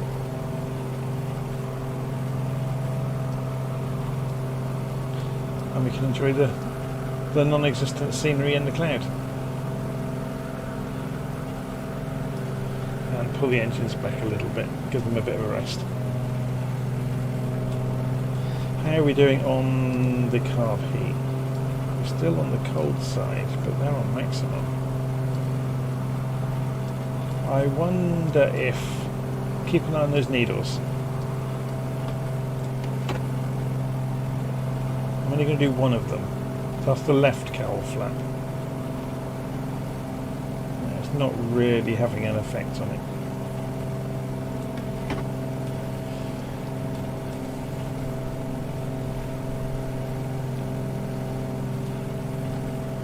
So if we can move around the cockpit, can we slide our head right into the glass? Yeah, we can.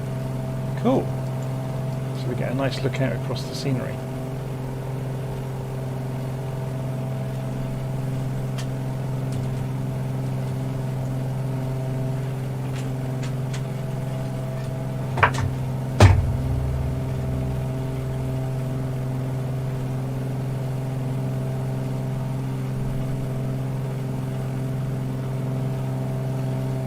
The not needing oxygen until 15,000 feet is very dependent on the person, isn't it? There's a really interesting video, is it the Baron pilot maybe, on YouTube, where his other half started to get the effects of hypoxia, and they were only at about 8,000 or 9,000 feet I think, and she had to put a cannula in and yeah, wire up the oxygen bottle, and she started to panic. I think it's the first time she'd ever had it happen.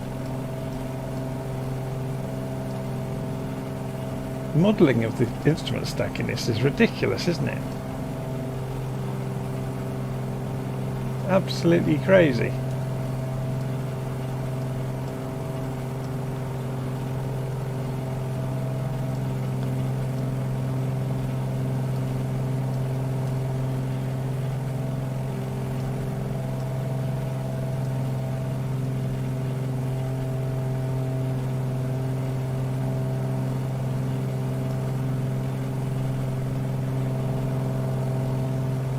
There was an interesting one about altitude again. There was an interesting charity team that went up Mount Kilimanjaro from the UK. So various radio and TV presenters did it for charity one year.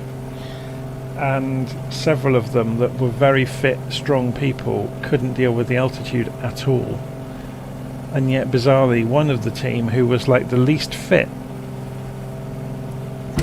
could easily deal with the altitude, and he ended up, you know, helping everybody else to deal with it. He was, you know, making sure they were okay, and he wasn't affected at all by the high altitude.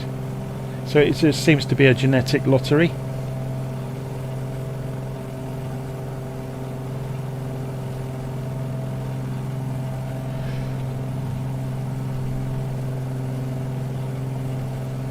Okay, so how are we doing on the route?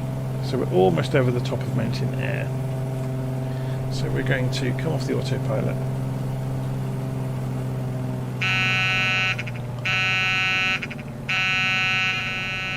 We're going to ignore the klaxon.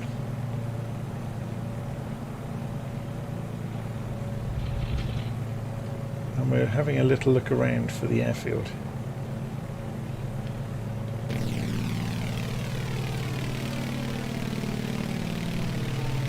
Is this it over here? Yeah, it is.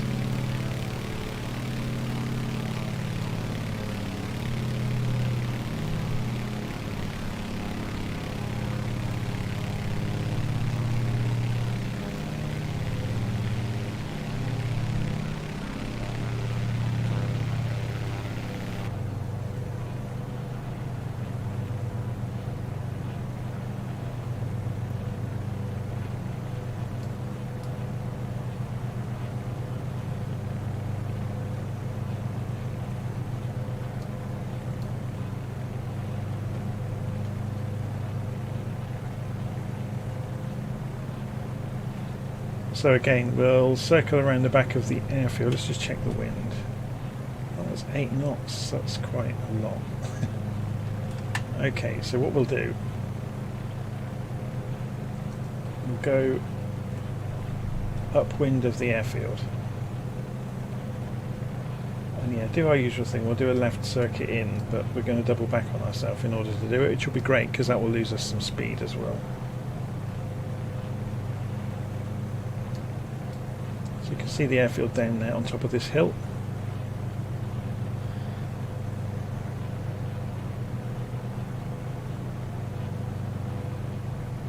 We've got a second indicated airspeed over here, which is really useful, that the co-pilot's one, so when we're looking across the cockpit we can see it.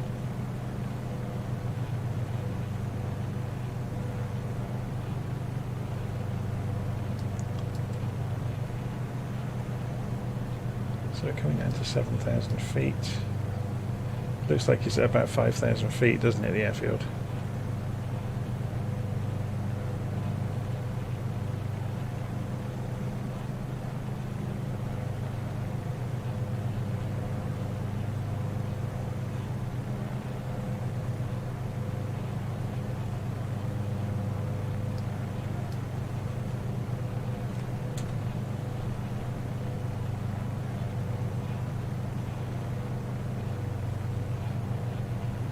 Okay, so we're going downwind.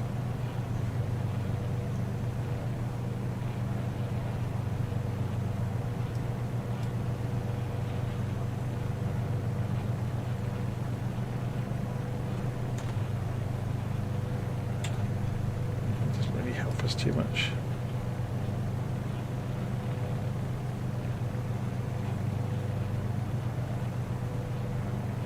Should we cheat and do this from outside?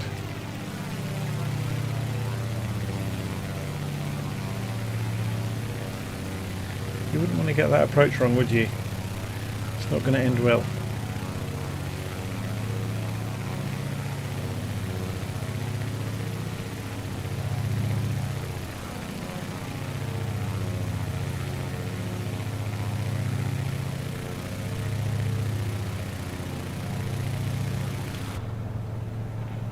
Okay, let's turn this round.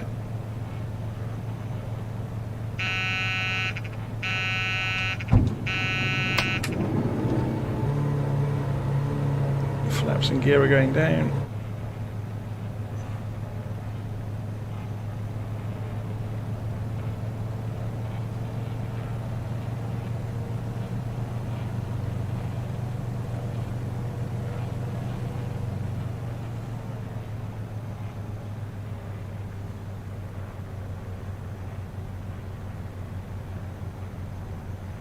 We're too fast, so I'm going to... Interestingly, it looks like they haven't modelled drag on the side of the fuselage on this thing, because you can't really lose speed by crabbing across the airflow, you know, side slipping it.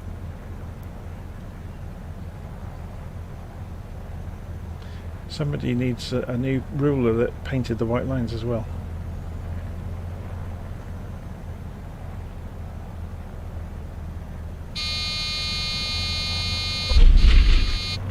That was not good. It's very bouncy. Okay, let's stop messing around now.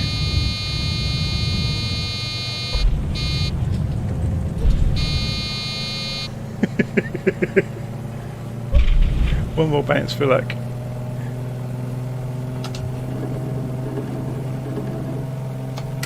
Gear up.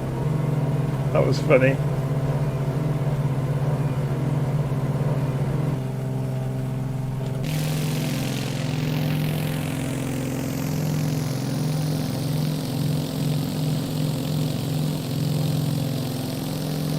I will admit that time I did that on purpose. It's interesting how much this does bounce though.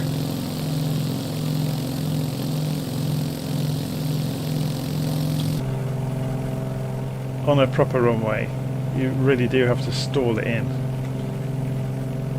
to, you know, to avoid the bounce. Do a three-pointer basically. So 82 degrees. Same kind of altitude, so we just go for 82 degrees. So let's just move the mark around. 60, 70, 82 degrees. It's about there. And we'll go autopilot, altitude hold, heading hold, and pull the throttle back.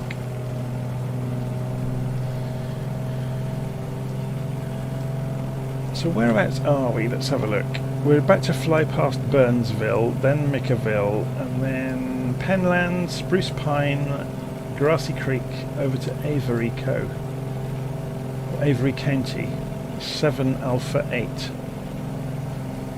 Green Mountain is off to our left, so the border of North Carolina and Tennessee is off to our left as well. Not that you can see anything obviously in the air.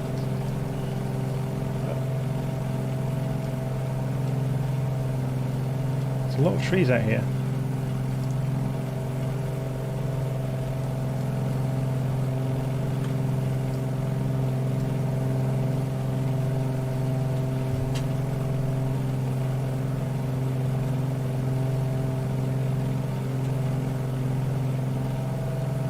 Sarin Aviation said he wouldn't waste his time in a Coronado. Oh, it's good fun. I think there's too many people that take this all far too seriously. Okay, so we can see the temperature is coming up. So we're only at 6,000 feet, so let's drop temperature here, so we can get this temperature down. Let's open the cowl flaps as well.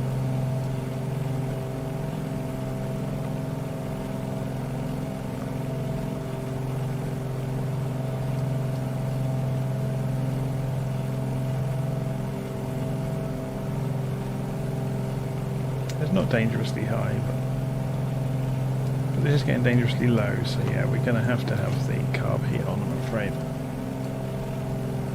Better.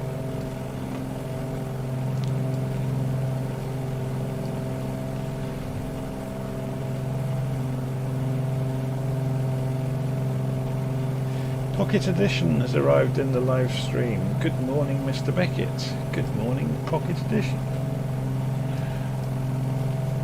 As you find us, we are halfway between Mountain Air, where I've just done the most bouncy, hilarious landing, and Avery County, 7 Alpha 8, in the Smoky Mountains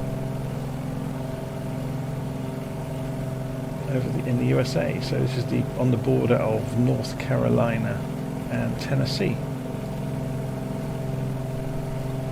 It's actually quite a nice place to fly around. I think I might organise a group flight up here at some point.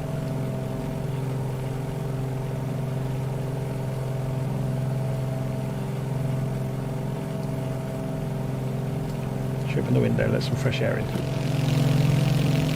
and get earache.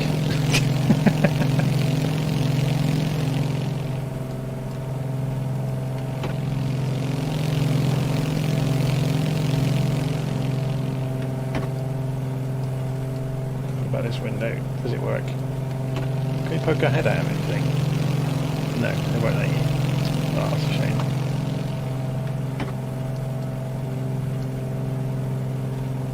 Whoever did that to the windscreen needs a talking to.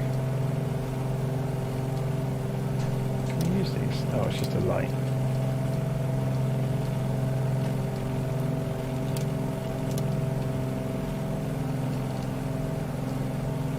So what hidden things have they put in this that we can get to? That's not clickable. Is there any other hidden stuff around?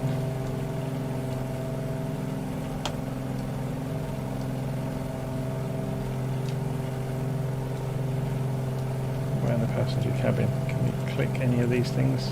Oh, can we turn the lights on? Yes, we can. Oh, so we can pretend to go and, have a cup of tea. Put the lights on and quick game of cards en route.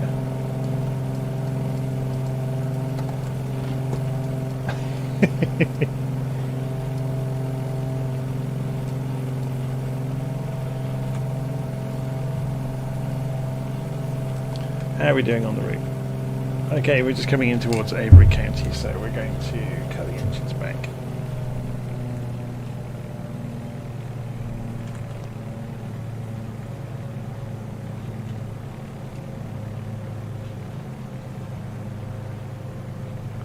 And start airfield hunting.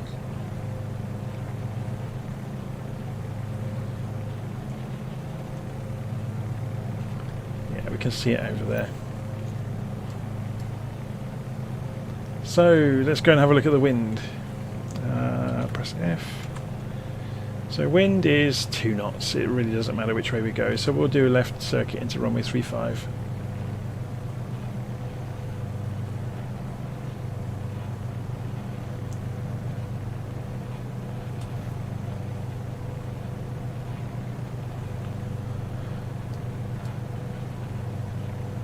Okay, so anybody that's watching this today, if you would like to have a look at the rest of my channel, I've done all sorts of videos with smaller aircraft, with big aircraft. I've done full workups of things like the 737 and the MD-82 and things like that, and showing you how to program the FMC or MCDU in the various aircraft, and the Phoenix Airbus as well.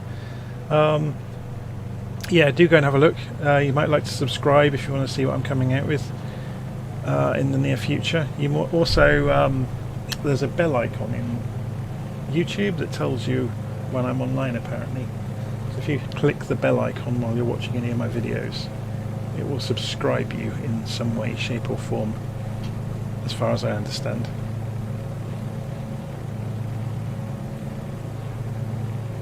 But yeah, click the like button as well. Much appreciated, everybody that clicks the like button. I haven't had much time in the last couple of weeks to do live streaming, so tonight is the first chance in a while really to go for a longer flight. The truth behind that is, yeah, just family life and work became busy, so I'm juggling this with lots of other things.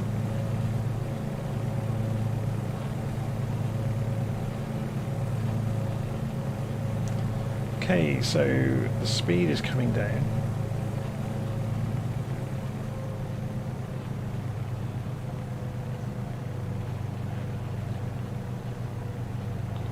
We're going to go for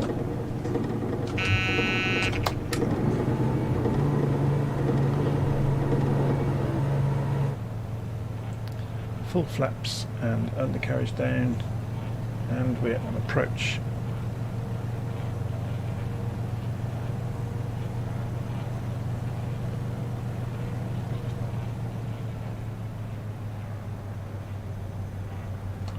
Just in preparation for climbing out, because we're getting lower again.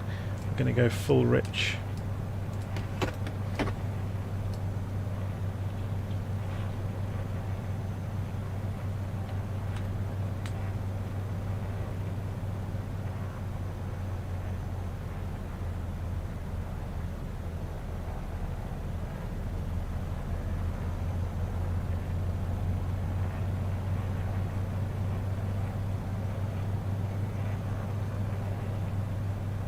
Let's see what happens if we stall it onto the runway.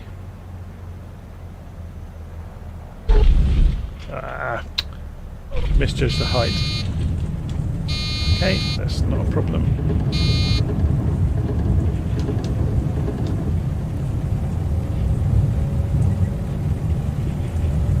I was trying to get it to stall with the wheels just above the ground, and I misjudged it ever so slightly. Okay, let's climb out. Gear up. Flaps up. Next runway isn't very far. Next airfield, I should say, isn't very far. Elk River. So we have a couple of airfields, one after another now. So we're looking for about 30 degrees on the compass. And again, I've just calibrated this again. It drifted again. So the steam gauge compass in this really doesn't hold the direction very accurately at all.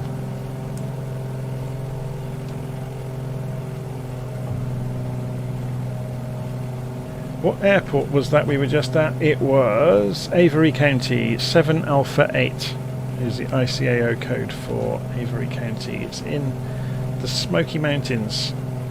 just below the border between North Carolina and Tennessee.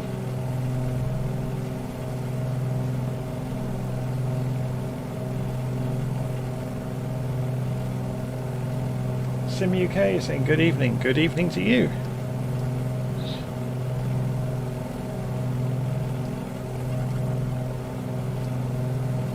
We're just having a gentle fly around in the Beechcraft Model 18, which I believe dates from late 30s, also mid 40s. I'm not sure if it was pre-war. I think, yeah, it's pre-war. So then it was used heavily during the war for transport, and then in the 1950s it became one of the early popular airliners. Kind of a stepping stone towards things like the Constellation.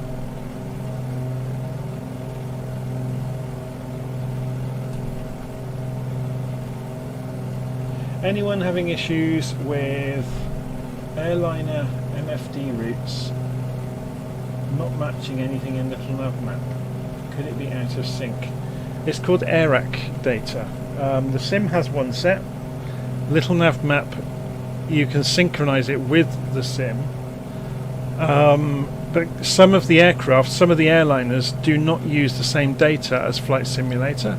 So they'll have the set of AIRAC data that they had when the last version of the airplane was made, or that the aeroplane maker licensed from Navigraph. So unfortunately the only way to update some of the big airliners is to go and get a Navigraph subscription, and then the software that comes with Navigraph will look in your community folder, figure out what aeroplanes you've got, and update their databases for navigation itself. It's purely caused because some of the aircraft have their own navigation database, which doesn't always line up with the sim. That's why. Okay, so we're flying over to Elk River next. I keep wondering about getting a Navigraph subscription. If I do, most of the reason will be to do some videos about it to explain to people, because there's very little around, you know, of people actually explaining how it works and what it is.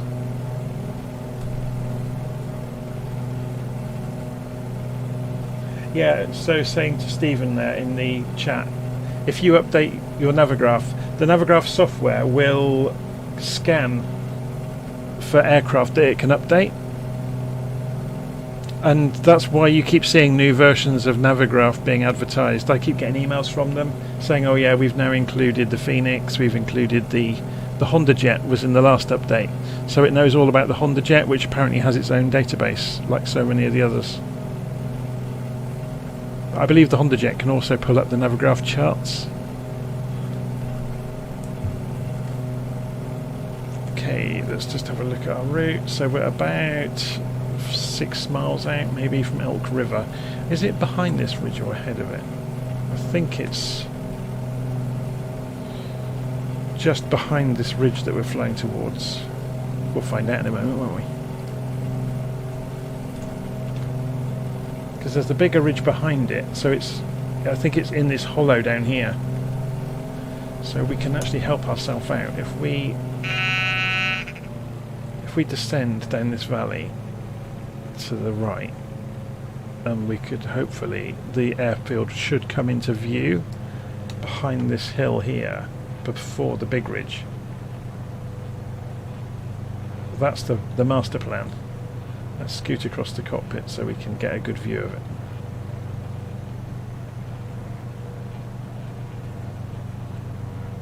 I believe that's where it is. It's in between the two hills.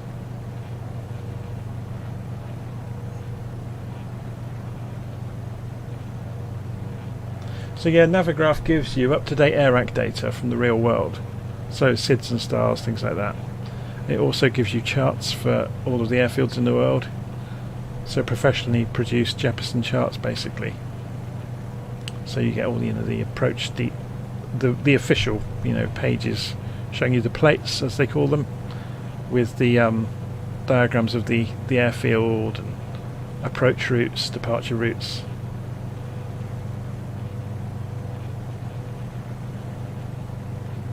Okay, so if we look down here, there's the runway. Right in the bottom of where we thought it was going to be. So let's get the flaps down and the gear down.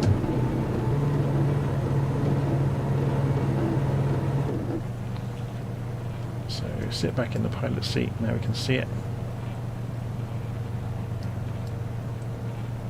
Keep the indicated airspeed in view, because it becomes extremely valuable to us. This hill on this side is right in the way of our approach, unless there's a method of getting through the valley. If we go too far maybe and then turn back, we can skirt the hill. Yeah, I think that's what you have to do. You see what I mean? This hill's in the way, look, of approach. So, but you could come in here and turn in. So we'll try it.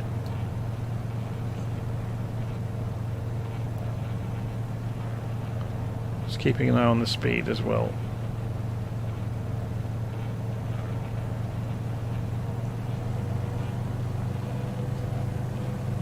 Yeah, there you go, look.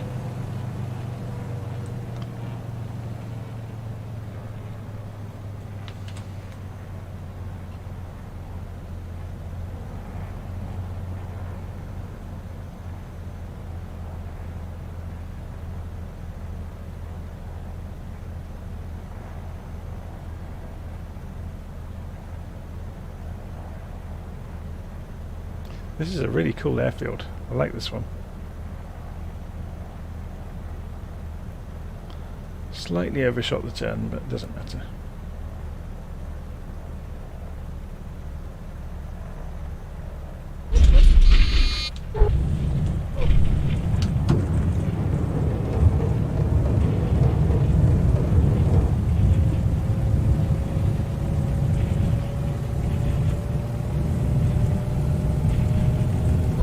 Rotate, and we're up, gear up.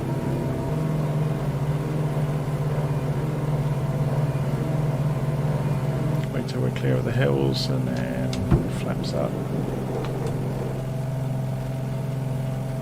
I don't use Little Nav Map because I'm on Xbox, but Navigraph now works on several planes within Flight Sim, so you can pull up the charts. Yeah, it was good. Good landing. I'm really liking this aircraft. Who is it by? It's made by Coronado, but it's been licensed by Microsoft for the local Legends series.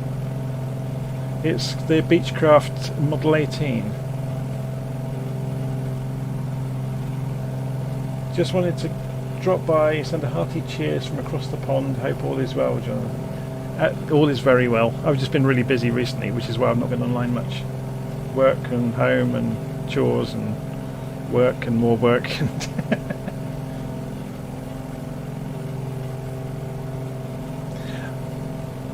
I think the plane is good, very good for the price. It's not as good as it could be. It's not on a par with like anything like the DC-6, for example. 88 degrees for our next leg, by the way. So we've nearly got that on the marker here. So 88 degrees. So let's get this level down and put on the autopilot. So autopilot on, heading mode on, altitude hold on. Then I can have a chat.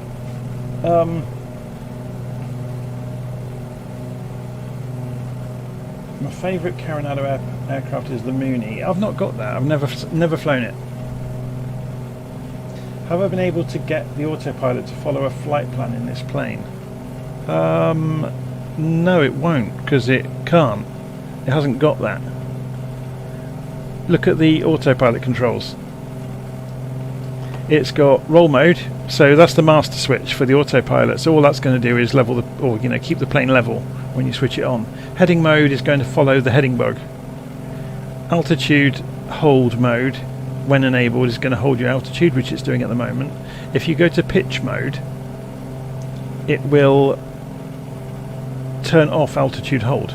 So if we do that, then we can use this roller to climb or descend, and you can see obviously the vertical speed moving there. So it doesn't have, it predates any of that. So it's got this retrofitted GPS system. You just have to keep an eye on this and then fly the bearings between the waypoints. But it's, you know, it's not so difficult to do that. We haven't even turned on the transponder, have we? Oh well. So yeah, it won't follow a flight plan. You have to make it follow the flight plan.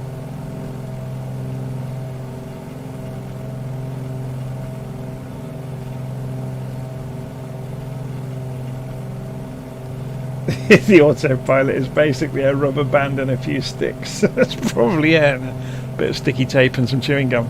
No, it just predates the modern kit. That's all. And to be fair, the DC6 does exactly the same, except it has some extra stuff, like it has clutches that you control to grab the control lines. So and it's called the gyro pilot in the DC6 because, yeah, it's before autopilots came along. It was just a gyro that spins up, so it detects movement changes and counteracts them. There is a knob above the mixture controls that selects what the autopilot follows. Ah, is there indeed? Should we have a look?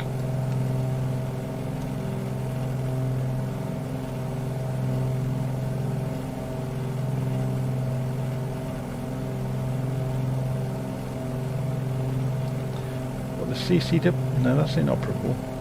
Oh, heading. Ah, oh yes, you're right. Absolutely. There you go. Nav. Ah. Is that what the autopilot is following though?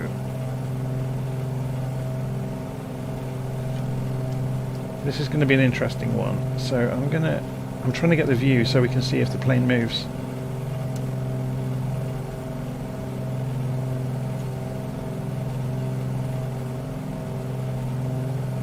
It does do it then. Okay. So you've got localizer, heading, and nav. Nav should follow the route. So what you might have missed then. So it does have it. It's bizarrely situated, but you will have to change the CDI to use GPS. So say, for example, if we go to menu and we can't do it from there. Hang on a second. Then clear that. Menu, flight plan. Let's go menu. Delete flight plan. How do we do it? Delete flight plan. Enter. Okay. Focus on this. Interesting. It's not letting me have the focus in the window now. I have now broken the aircraft. Oh, I ought to put that back on heading mode while we're messing around, and put it back on HDG, which it's doing. Okay, that's cool. But it's not following it at all.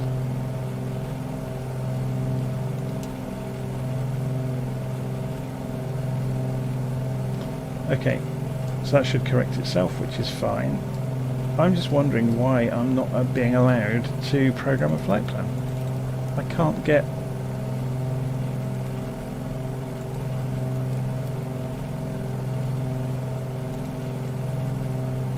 Interesting. That should put the focus in there. I think I've found a bug. It's always me, isn't it? Because you should be able to go flight plan, menu. Let's try deleting the flight plan again. And then you should be able to say, push this to get the focus in there, and it's not doing it. I've bust it. Oh dear.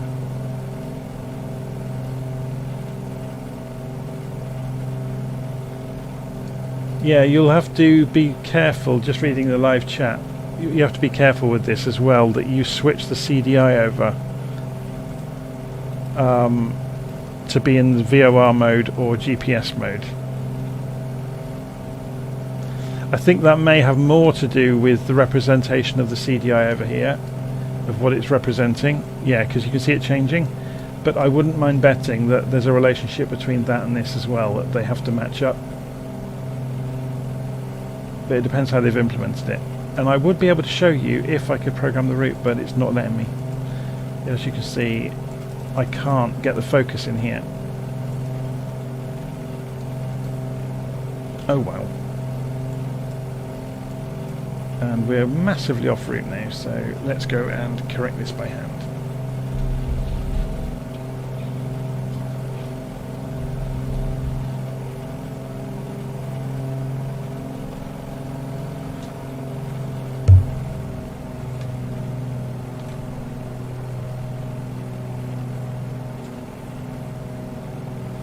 Just out of interest, can you get away with a barrel roll in this? What speed are we doing? Let's go flat out.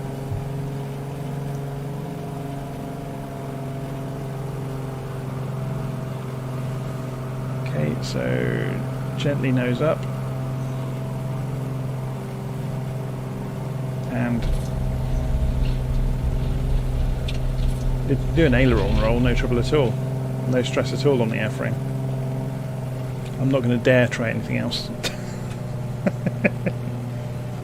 All the change just fell out of everybody's pockets, I think. The bug there will be with the Garmin, which is part of the Asobo kit. That's not the fault of the aircraft.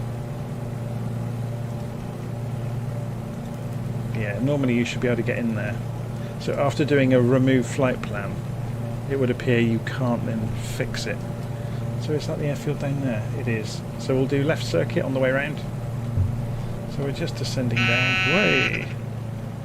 Tried to slow down a bit too much there.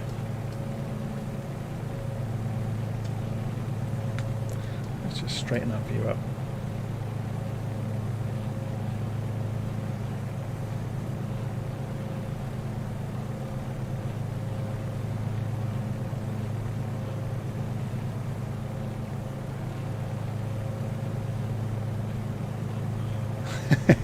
Just reading the live chat about headsets. My dad's got a VR headset. I've had a go on it. He's got a much better one since I last saw it. But I had a go on it, and yeah, it made lining up for approach so easy. Because you could just look over your shoulder as you're flying in. But we tried it with with DCS, and DCS was massively better than Flight Simulator at the time. In terms of, it's rendering the display on a headset. Okay, there goes the gear. Let's just keep an eye out the window where the airfield is.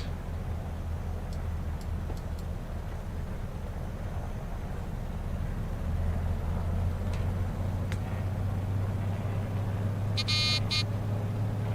don't want to drop a wing, but I'm right on the limit of dropping a wing as we speak.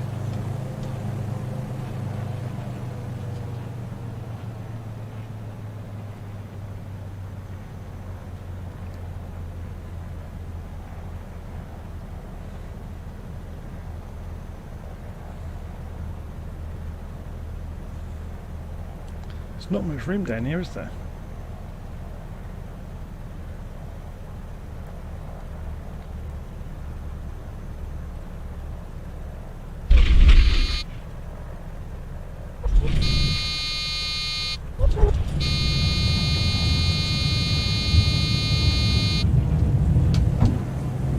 That's obviously a stall warning with the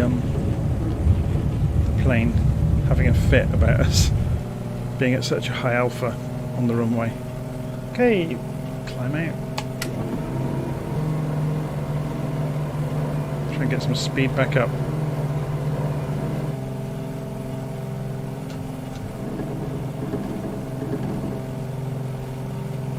Track IR is okay. If you want to try Track IR out, or the same principle for a much cheaper amount of money, there's an application you can get called Smooth Track for your phone, and I believe is it Open Track for the PC, and they knit together so you face the camera of your phone at your face, and it uses the API from your phone to figure out which way your head's pointing. It's actually remarkably good. Okay, so 94 degrees, 26 miles. So let's just level out. So we're pretty much on the money up for that already. So autopilot on, heading on, altitude, level.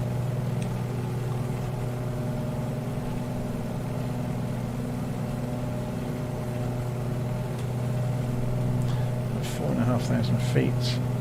How are we doing on temperatures? Oh, we're getting worryingly hot over there. Oh no, we're not. Actually, we're quite away from the red. How are we doing on fuel? An hour on this throttle level, which seems a bit odd to me. Let's go and have a look at this again. Front fuel tanks are almost empty. Rear fuel tanks have a fair amount in them, so I'm going to have to switch to rear tanks before too long. Should we do it now?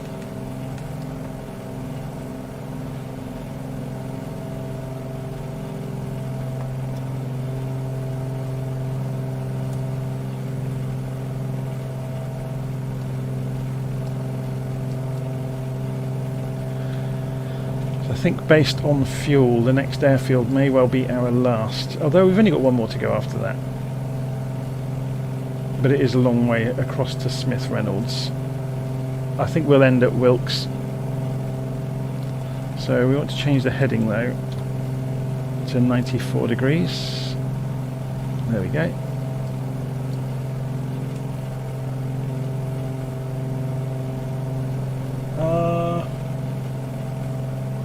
I've got a good phone, so should be good with that. Do I need to get a phone stand or something?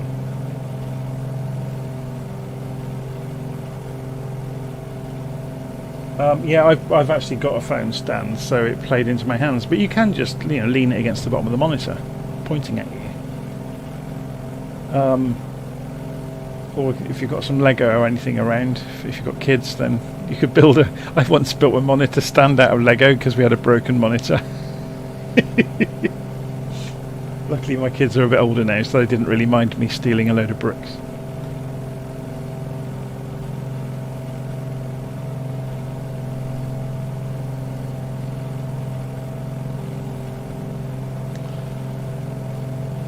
Yeah, look up Smooth Track, and it is a paid for application from Android, but it's not too expensive. And then there's, let me have a look, is it Open? Yeah, Open Track is the desktop part of it, and Smooth Track is the mobile app.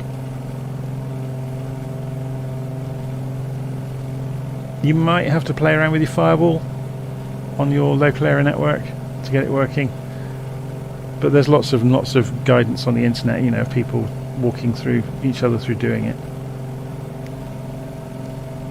I could try it now, couldn't I? I haven't done it for ages. Open Track, or Smooth Track, sorry, I'm looking for on the phone, aren't I? So if I open Smooth Track,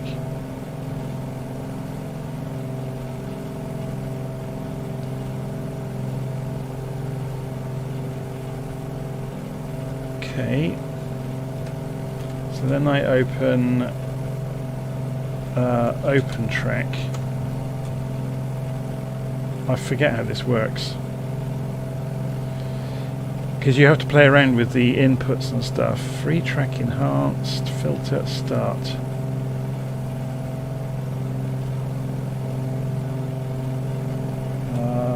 Paused. Running. 4242 is the port number. I can see this is the stuff I can't remember. Stop. Start.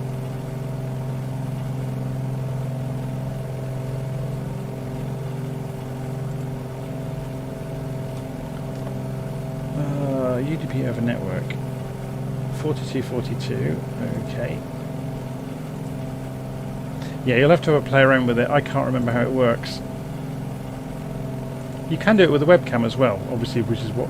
is that what's wrong with it? UDP over network, I think that's the one I need. Maybe it may be the firewall rule needs fiddling with.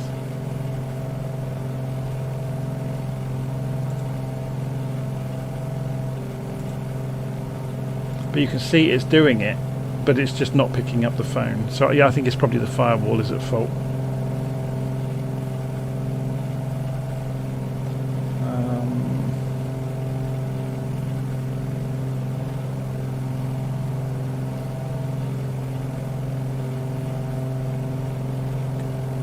Yeah, I'm not going to mess around with it. So I'll switch it off for the moment.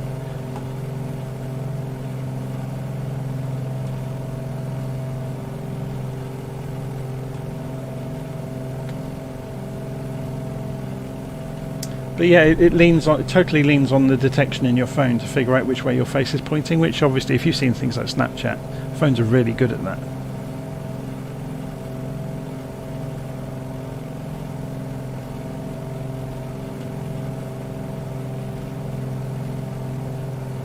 But as soon as you do get it working, yeah, it's like a magic trick. Okay, we're about halfway over to Wilkes, which is going to have to be the end of the flight for today because I'm running out of fuel and I'm getting tired as well. This has been great fun though. Oh, look at the weather. Maybe we're finishing just in time. Don't like the look of those rain clouds out there. That's looking quite nasty, and there's a whole band of it. Look, oh, there's some more over here. Oh dear.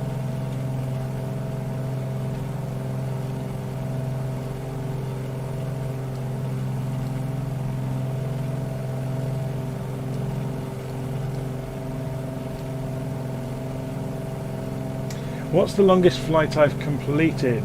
I've done the transatlantic routes, so I've done London to San Francisco, which was probably 11 hours with a 747. I've done, in GA terms, the longest I did was from the top of, I've done it both ways, but from Land's End, the southwesterly point of the UK, to John O'Groats, the most northeastern point of the UK, and I did it in one day in the Bulldog, the Scottish Aviation Bulldog. When I first had that aircraft, I did it's a live stream of it. It goes on for hours. It's about 7 hours, and I hand flew most of it. But it was great fun. I had people joining me en route. We had 4 or 5 people, all flying alongside each other at times. And people I know came and joined me for sections of the route. But I flew pretty much all small airfields, a bit like this route, but all the way up the UK, from one end to the other. Other routes I've done transatlantic several times. I've tried it in various different planes to see if they could do it. The most dangerous one I tried was the what's it called? The MD-82, the Mad Dog from Leonardo, which technically on paper couldn't make it, but there was 100 knot tailwind on the day I did it, and I took off from Halifax in Nova Scotia and flew east over to, I was hoping to go for, or the initial target was to go for Shannon in Ireland, which was about on the limit of the range of the aircraft with a reserve fuel left. But I saved so much fuel with the 100 knot tailwind most of the way, I was able to carry straight on and go for Heathrow. So again, that one, I think I took off late in the morning and I landed about 8 o'clock that night. Or maybe it was later than that, I can't remember.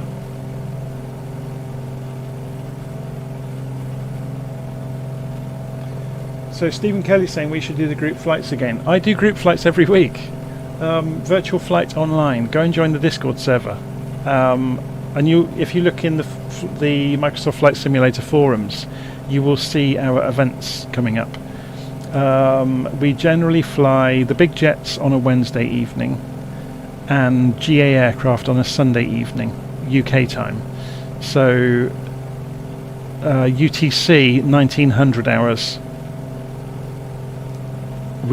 So the GA flight is typically 150 miles, the route will be, somewhere in the world, and it will, in recent times people have asked us if we would do radio navigation, so we've done routes that involve flying from VOR to VOR, but we've also just done airport hopping routes And we usually sort of 80 miles in, or 70, 80 miles in, we'll have a stop off airports for people to have a rest, go make a coffee.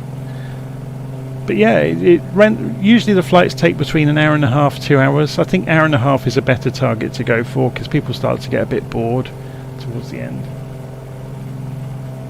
So yeah, if you go to virtualflight.online on the internet and just go and join the Discord server, and you will see the events in there. They'll come up, and obviously people go flying in there. There's chat rooms and stuff, so you can just go and hang out in the chat room and talk to simulator nerds. Basically, we've tried really hard to make a community, so there's lots of people there that are really into simulators and Flight Simulator in particular, and we try to be quite strict with the rules. We won't allow anybody to crack dirty jokes on the group flights, or no racism, sexism, anything like that. We've been really tough about all of that.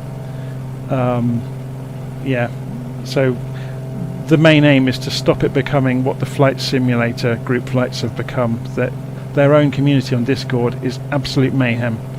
But that may be a scale problem, I think. I think anything that gets big enough, there's an old saying, isn't there, that people ruin everything, and I think that's true of the internet. Anything that gets big enough and popular enough becomes very difficult to manage, because you're always going to have idiots that are going to turn up. But so far we've tried our best. I've just flown straight past Wilkes, haven't I? How are we doing on the fuel? Am I going to make it to Smith Reynolds?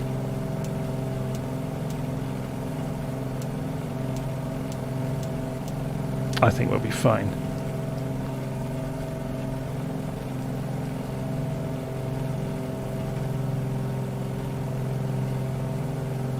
Or will we? 105 degrees. Let's try it. Let's see if we can get that. We're just going to overfly Wilkes then. Which way is the wind? 7 knots behind. So we've got a tailwind, which is helping us a little bit. We need to go then a bit more than the direction we were going just to get there. So what's our altitude, and what is the altitude of the ground at the moment? Let's go and check one of the airfields en route. So 1,000 feet. So if we went for, we're at 4,500 feet at the moment. That's probably good enough, isn't it?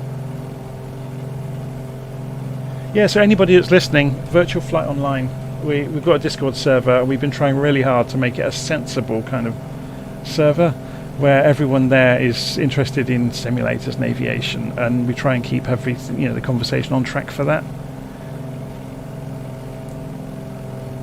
And there's a great support channel in there. All of the past group flight events are in there, so you can go and see where we flew.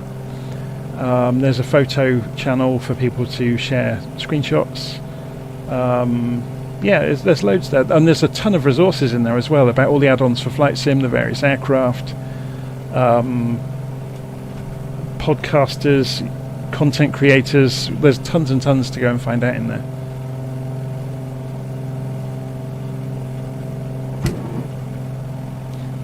That was the USB ports recycling, that clunk you just heard.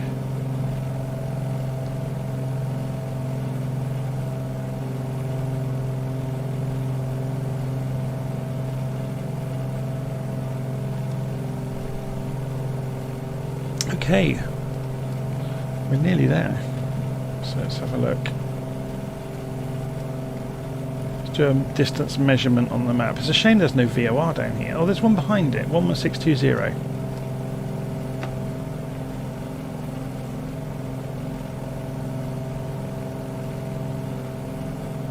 So switch that over.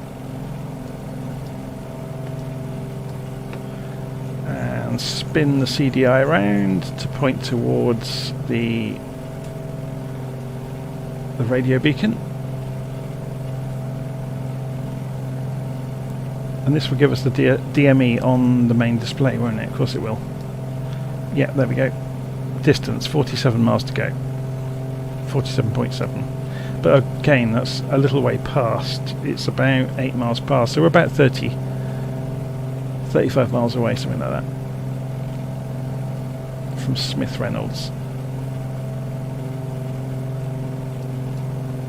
Should we go and have a look outside?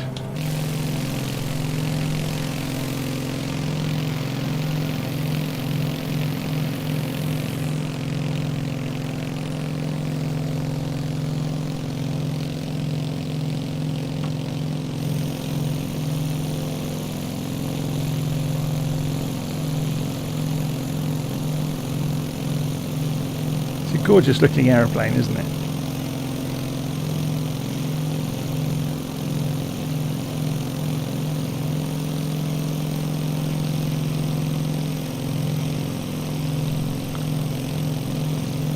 I think if you want a much more realistic aeroplane, the Boeing 247 is probably the best from this era for being realistic.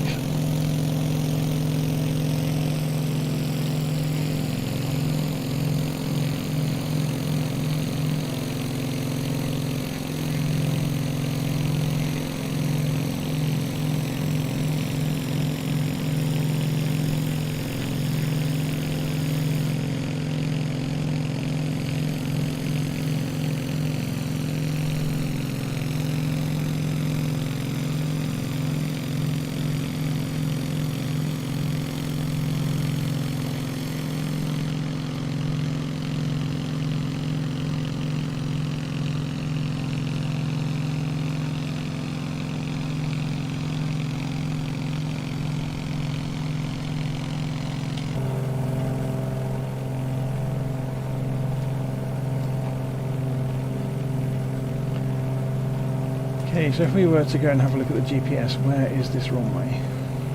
KINT, there it is. I wonder if this was going to let us do anything. No, it's still bust. That's such a shame. Can we do a direct 2? Oh, we can. KINT.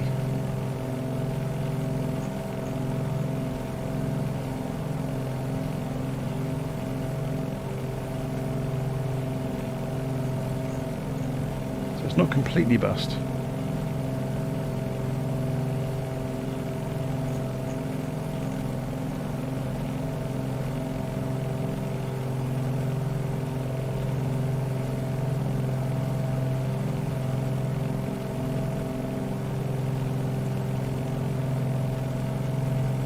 There we go. Well, you can see the route now. Let's try it then. So I'll have to move this out of the way. Nav mode. GPS mode. Yeah, it's working, look, it's turning. So it's chasing the track.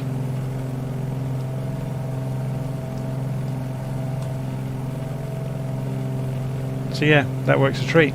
So thanks, this is the great advantage of group flights and these live streams. See, I don't know everything. And if you're in a group situation, then you've got all of those minds and all of that experience to draw on, and everyone that takes part in group flights always has that same comment about them,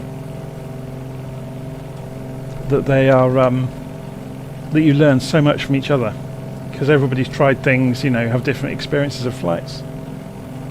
So to be this is saying, I know you mentioned a book you read by one of the early Monty Python comrades. Haven't been reading anything else recently.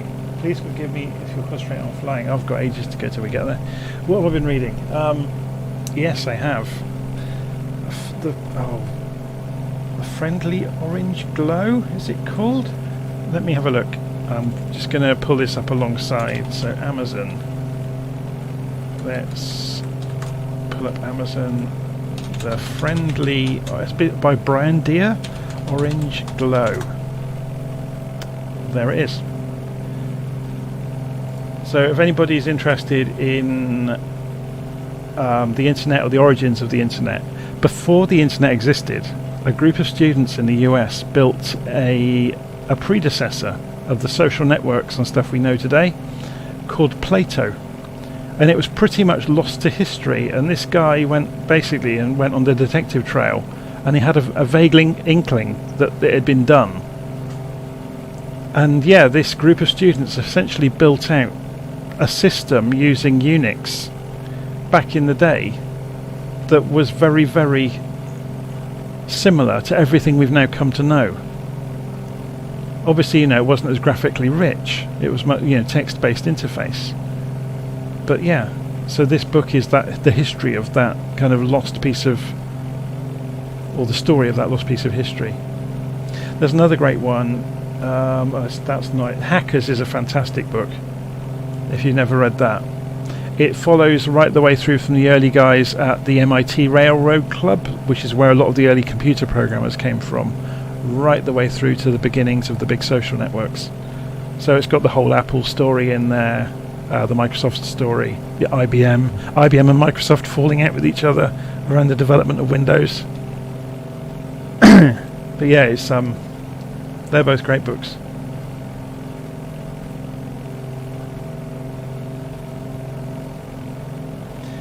Well, the Friendly Orange Glow Plato predates the internet. It's not the internet.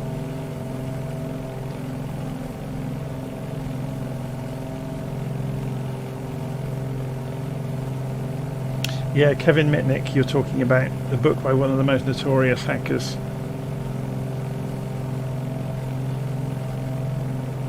Oh, that might predate Kevin Mitnick if it's somebody. Yeah, Captain Crunch, the cereals. There's a funny story around that. All of the kids at university that were on technical courses were building those phone freaking boxes, and they were using the whistle from Captain Crunch was the right frequency.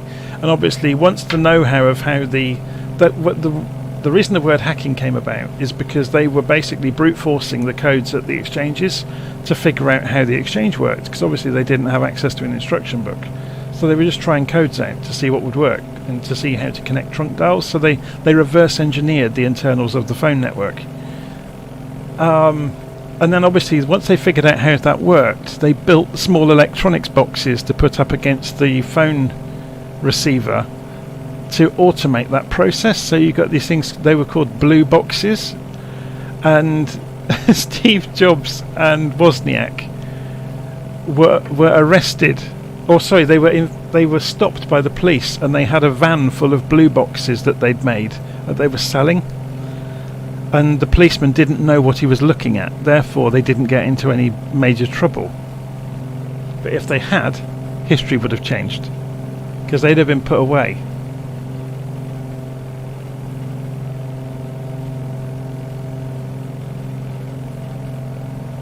Yeah, in the early 90s, BBS, bulletin board systems, yep. You dial into them, and the bigger ones, people set up, multiple phone lines to be able to service multiple people at once.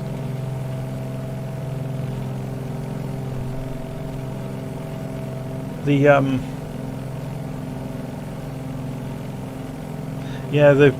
Usenet predates. So what people, this is an interesting one. Most people make a connection between the World Wide Web and the internet. The internet existed a long time before the World Wide Web, and you had things like Usenet, or newsgroups as they later became known, which was kind of like a huge bulletin board system.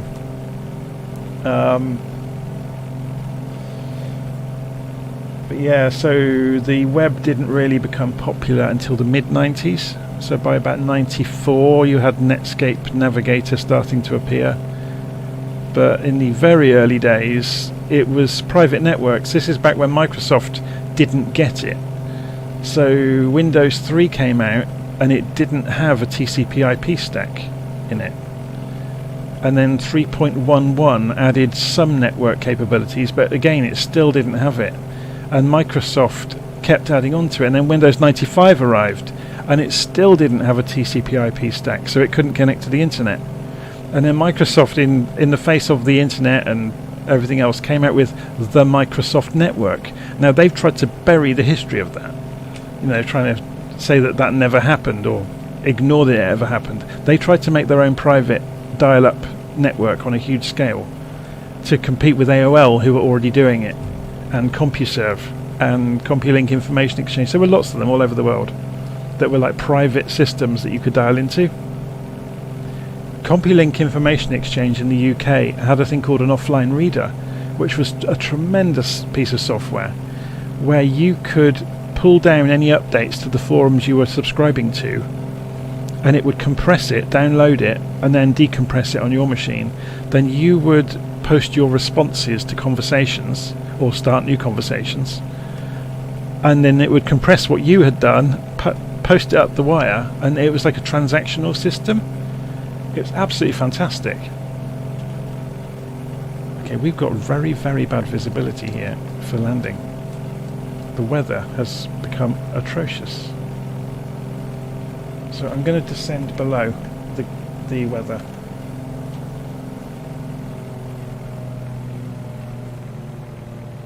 So yeah, it wasn't until Windows 95 SE2, I think it was called, where Windows finally had a...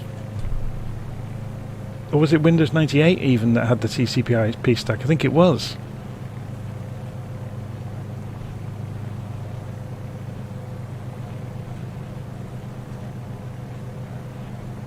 Oh, my other half just got home. I have to go and pause the sim for a moment. Oh no, she's got keys.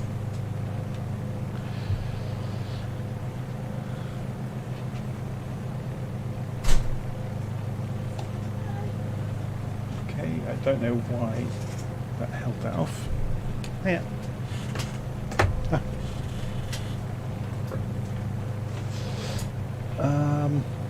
Okay, so we can see below the cloud. So let's zoom in on our final destination here. So this is Smith Reynolds.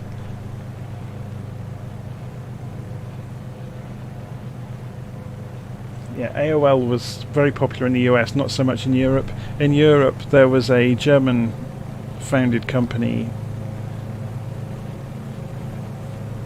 Oh, I've forgotten their name. But yeah, CompuServe was popular over here as well. Probably CompuServe was more popular over here than AOL was.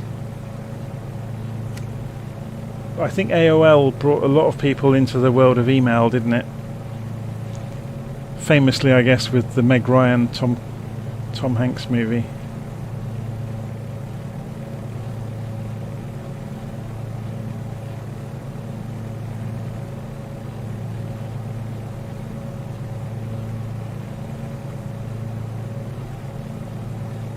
Yeah, modem. Modulator, demodulator. I'm just reading the live chat as we're flying, in case anybody's listening to this in the future and can't see the live chat.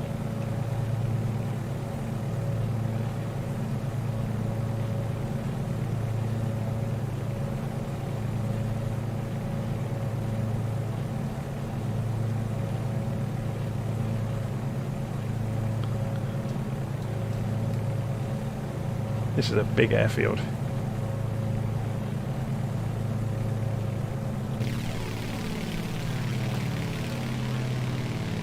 Oh look, it's a stadium. Wake Forest. Look at the quality of the photogrammetry. That is very good.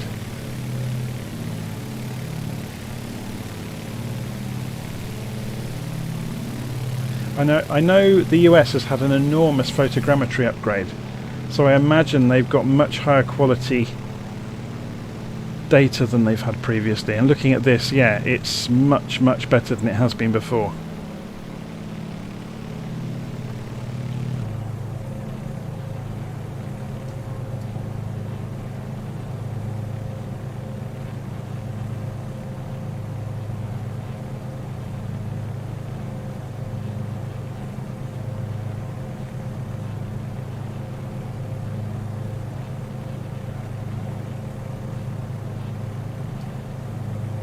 We need to lose some speed, but we can lose that coming around the corner.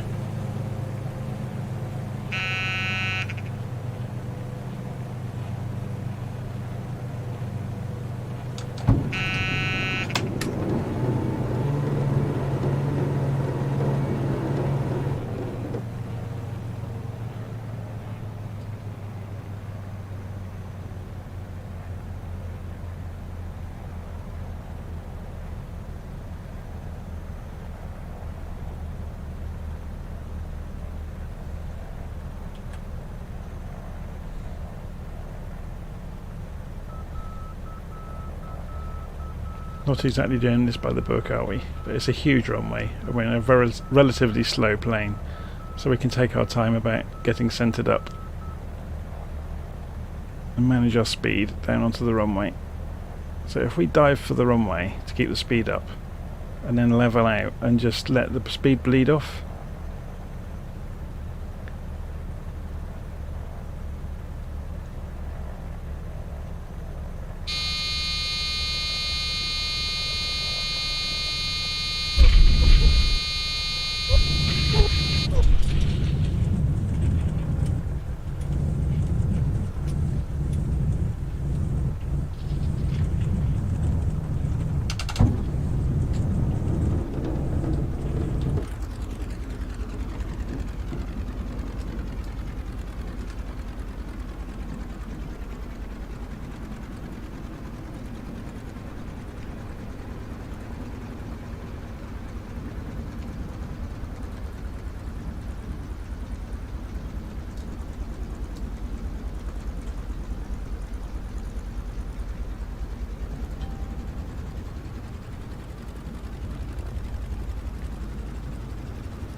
Yeah, just reading the live chat. The reason the Europeans weren't really into America Online is because it was called America Online. It only changed branding to AOL quite late on in its life, and that was because they did awfully in Europe because of it.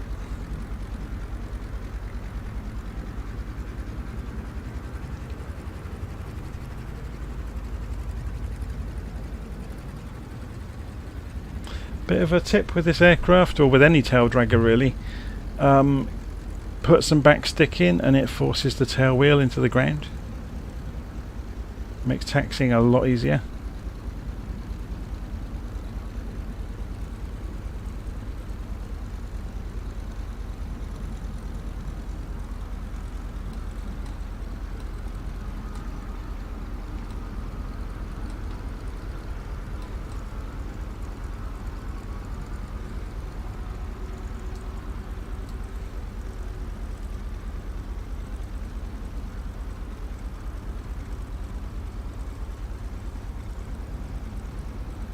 Don't tell me the van is going to try and torpedo us. Game of chicken. Look, he's actually turning into us.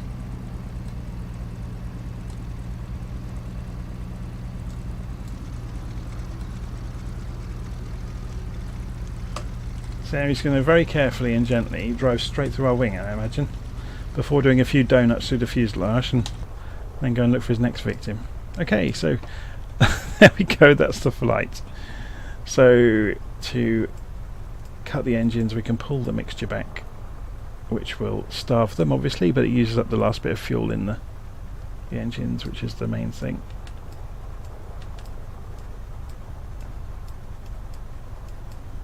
And then we can turn the magnetos off, and we can turn off the various other things, and pitot heat off. Turn the master switch off for the avionics, and then finally, there we go, cold and dark. And to get out of the aircraft, as you saw earlier, if you were following along earlier, you walk down to the end and you can open the door, and you can't actually step out because it doesn't let you beyond the edge of the cockpit, which is a shame, but we can go and look down outside, and there we go. So it's a pretty good fun plane, isn't it? And it's not very expensive, and it looks the part. So okay, I'm going to end the live stream there.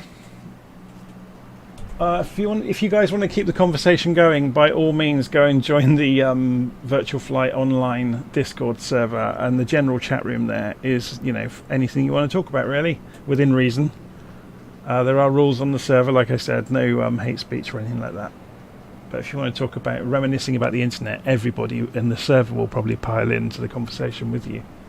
So anyway, I will see you all again soon. I'm going to end the live stream there. Thank you very much for following along. If you have been following, please do subscribe to my channel and hit the like button and the bell icon as well. And I'll see you all again soon.